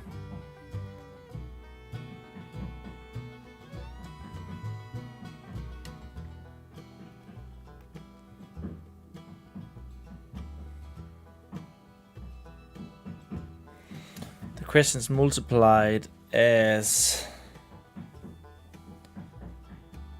Vorusu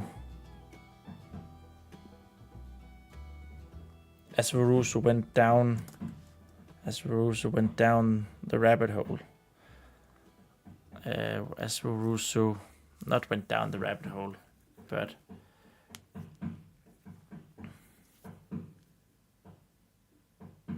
as Vorusu went down that line of thinking, went down the path of thoughts.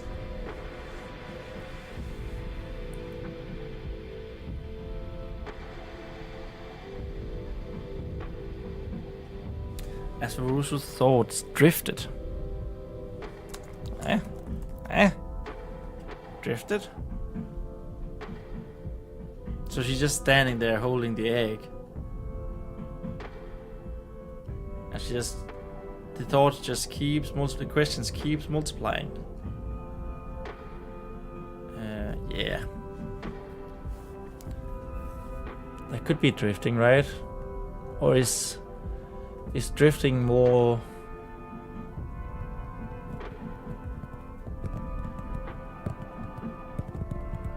Is drifting more like...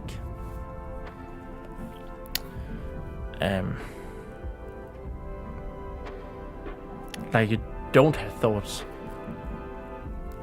I mean, it could be.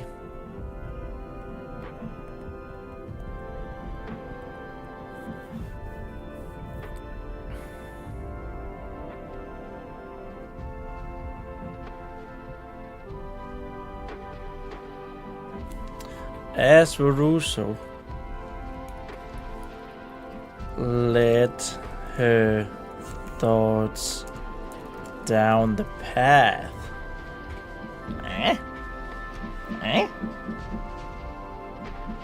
Oh, not led,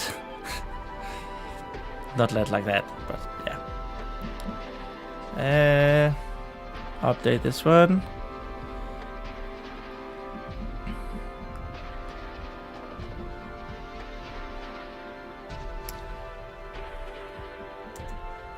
I takt med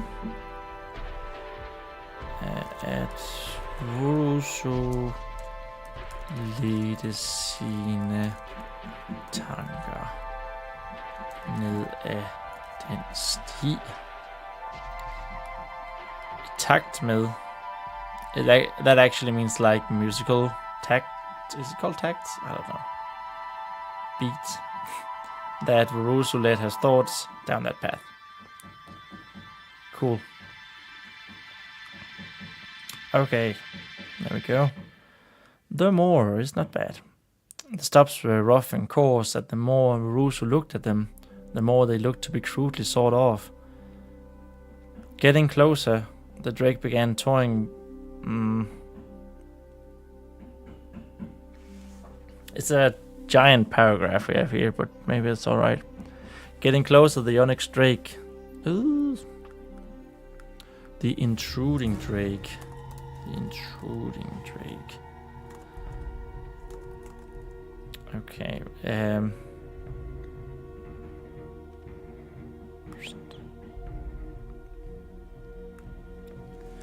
Check revised English version. As I can see, there are multiple things here that needs to be missed. This one as well.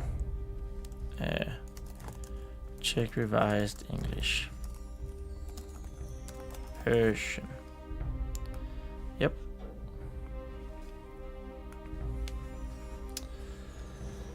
Okay. Getting closer, the intruding drake began toying with large steel claws on its left hand. Attached like a fitted glove with hooked blades for each of its three fingers, they extended much further than a drake's already deadly claws normally would. Those innate claws on either of the intruder's hands were not extended.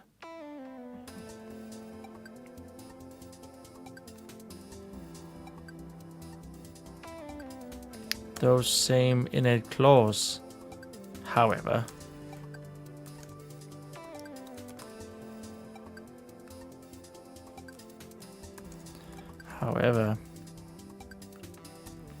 okay, I think we also need to go however hunting. Oh, no. Oh, that was way.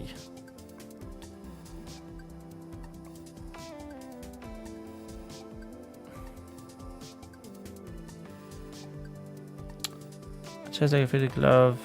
Yeah, there we are. Go however hunting. However hunting. Go. Were not extended. You take the egg, yes, that onyx one in your pouch, over to one of your hot kilns.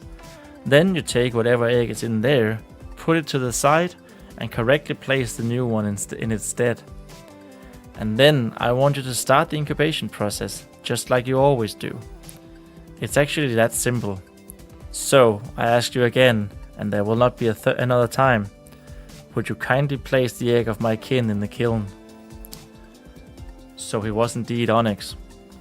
And his tone was more angry now, where the first two requests had been calm, albeit still sinister.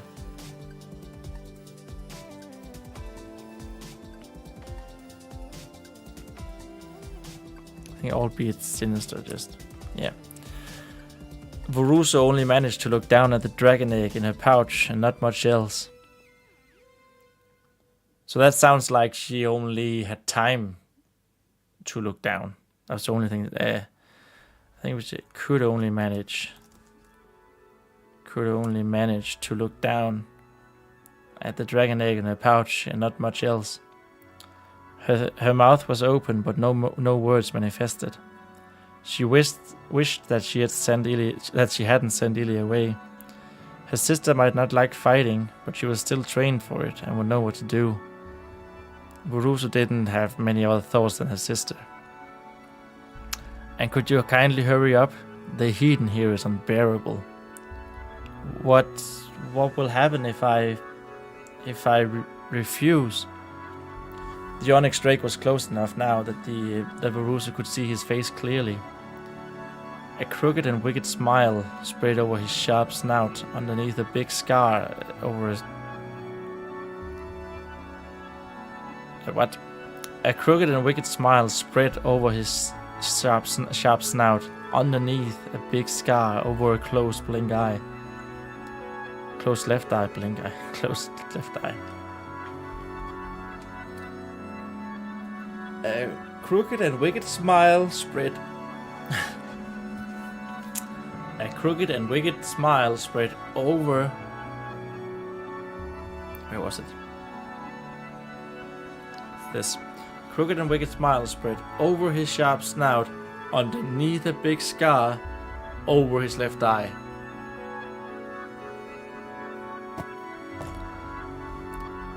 Change.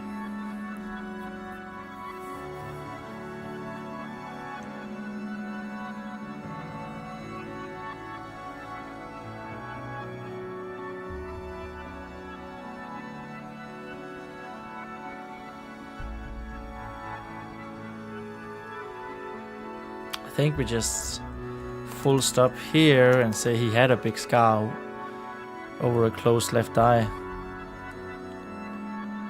Yeah. A crooked and wicked smile spread over his sharp snout. He had a big scar over a closed left eye. The right one was pink, and Veruso had never seen an eye color so deep. Almost like a vibrant Nerium flower in bloom. I think he had a big... Clearly. A crooked and wicked smile spread over his sharp snout. He had a big scar over a closed left eye. The right one was pink. Yeah. That's a good one. Yeah, that was a good solution, I think. Well done, me. Almost like a vibrant Nerium flower in bloom. I admire your loyalty, the intruder said, but it will also be a last act of support for your kin, or for anyone else for that matter. And last act of support for... I feel like there's a lot of force there.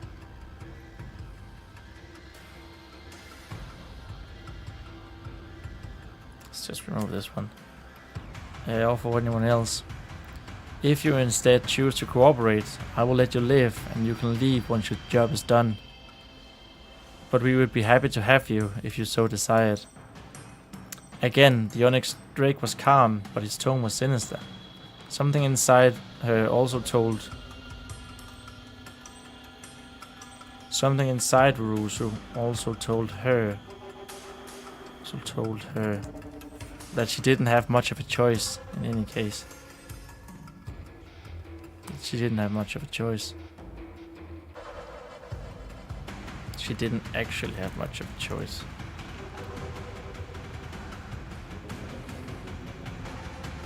The brood carer complied after some thought. She took a deep breath to get some life into her still frozen limbs, after which she turned and walked towards the kilns. Standing in the middle of the crescent formed by crescent shape. Standing in the middle of the crescent shape formed by the hot incubation kilns. The brood carers took a good hard look at each one containing the yellow scaled eggs so close to the final phase of hatching.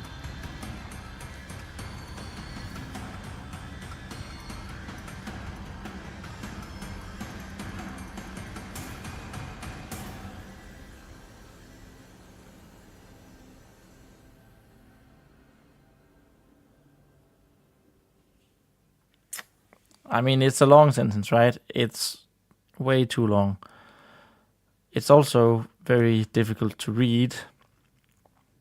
Standing in the middle of the crescent shape formed by the hot incubation kilns, the brood carer took a good hard look at each one. And then each one. So I know I keep saying that I don't like repeat words. It makes it feel clumsy, but I think it could also be used to like but to drive a point home, right? Hard look at each one containing the yellow scaled eggs so close to the final phase of hatching. The choice was not easier now than before, with the intruder having revealed himself.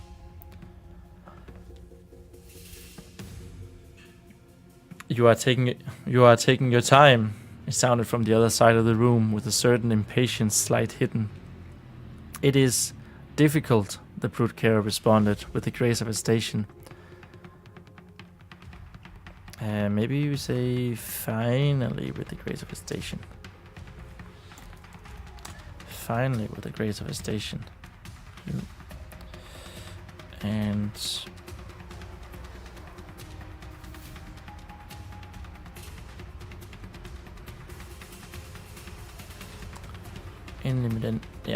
finally with that.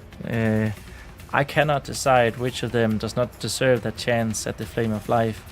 Some would suggest that it is not fair, that no one should ask a brood carer this. It is not our lot. Them, the onyx drake asked back, ignoring the brood carer's plea. Have you already decided on names? It was my understanding that brood carers did not do so until a whelpling lives.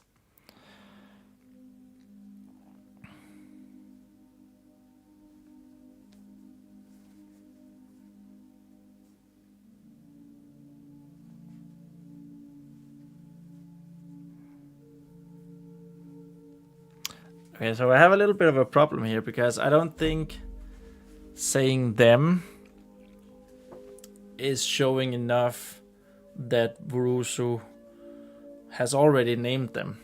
That she's already talking about them as if they are living whelplings. I'm not really sure what to do there.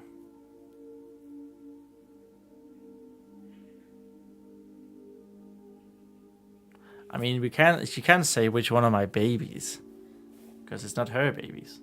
She's just caring for them.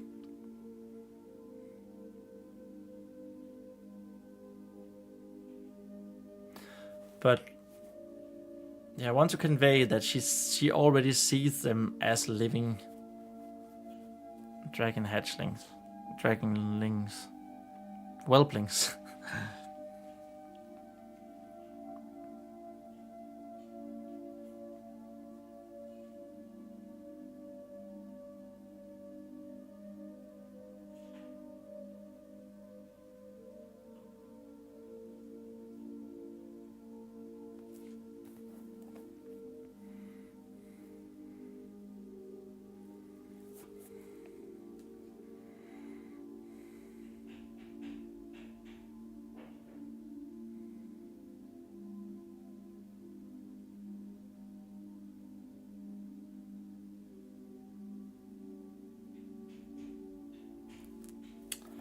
How on earth can we do that? Can we do that better?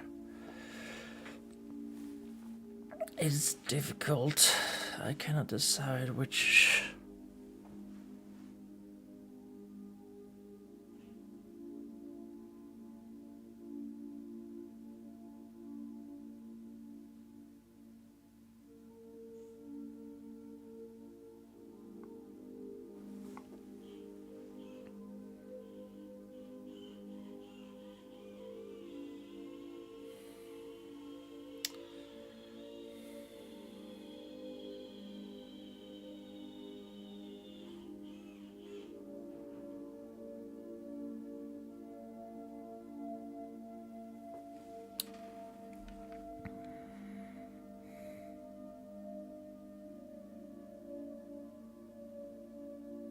I think it needs to go. I mean, we can...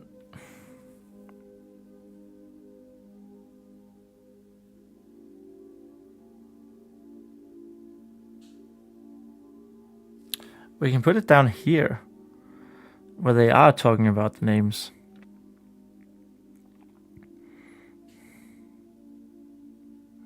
I think that's a good idea.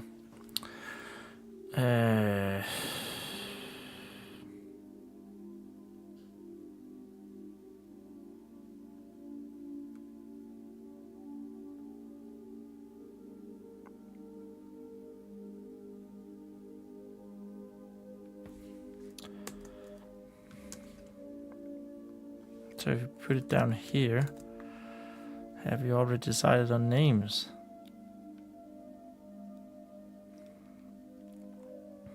Boruso did not answer the intruder's questions. What did you name it?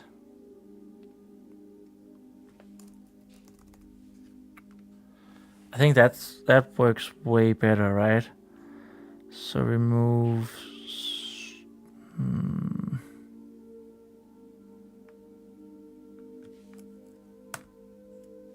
So here,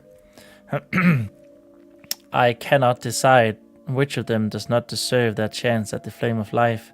Some would suggest that is not fair.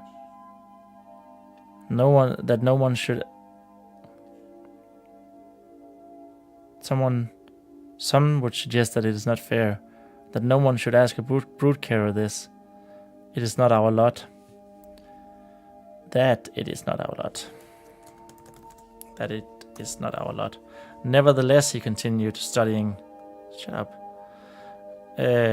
Studying the steel blades of his extended claws. That is what I'm asking. And quickly, time is of the essence. The brood carrier chose once more to not respond, and instead gently took the onyx egg out of her pouch to place it on the shelf of one of her metal kilns. She opened the kiln's hatch. She opened the kiln's hatch to roll the topaz egg out on its support, burning her already bandaged fingers in doing so. The brood carrier grimaced but didn't make a sound and continued to tenderly lift the scorching hot topaz egg out, using just her own now extended claws. Placing it into the tablet's pouch, the brood carrier started to feel the warmth even through the heat-resistant design as she secured the egg. This is an interposed sentence. It will be all right, Fritier, Boruso gently whispered to the egg, nestling safely in the tablet. What was that? The intruder asked. Nothing, I was just... Have you already decided on names? It was my understanding that brood carriers did not do so until a whelpling lives. See, this is so much better. This is so much better. Boruso did not answer the intruder's question. What did you name it? Frigethu. Boruso answered quietly. Oh, Frigethu, if the whelpling turned out to be male. The brood carrier turned her back to the onyx drake and began the new incubation process with the last black egg. Freedom, that's a beautiful name. Boruso didn't say anything right away. Honestly, I think we'll end it here. I can feel a need for food. And I feel like that was a very, very nice, very good last problem solving for this paragraph. Something that we definitely need to check up on in the Danish version.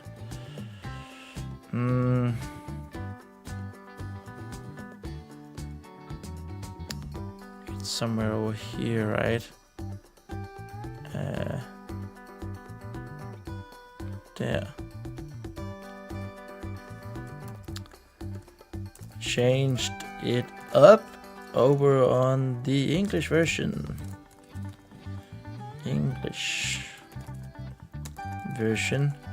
Make sure to do so here. Boom, baby. All right. Righty, that was it for today, for the live stream. Thank you guys so much for watching. I hope you enjoyed it. And remember, if you did, I would really enjoy it. I would really enjoy it if you would like and maybe even subscribe to me and follow me along on this journey. Next week's live streams will be different, I hope. I think they will be. They will be me making new stories, because Fly needs to be done by next week, definitely by Tuesday next week.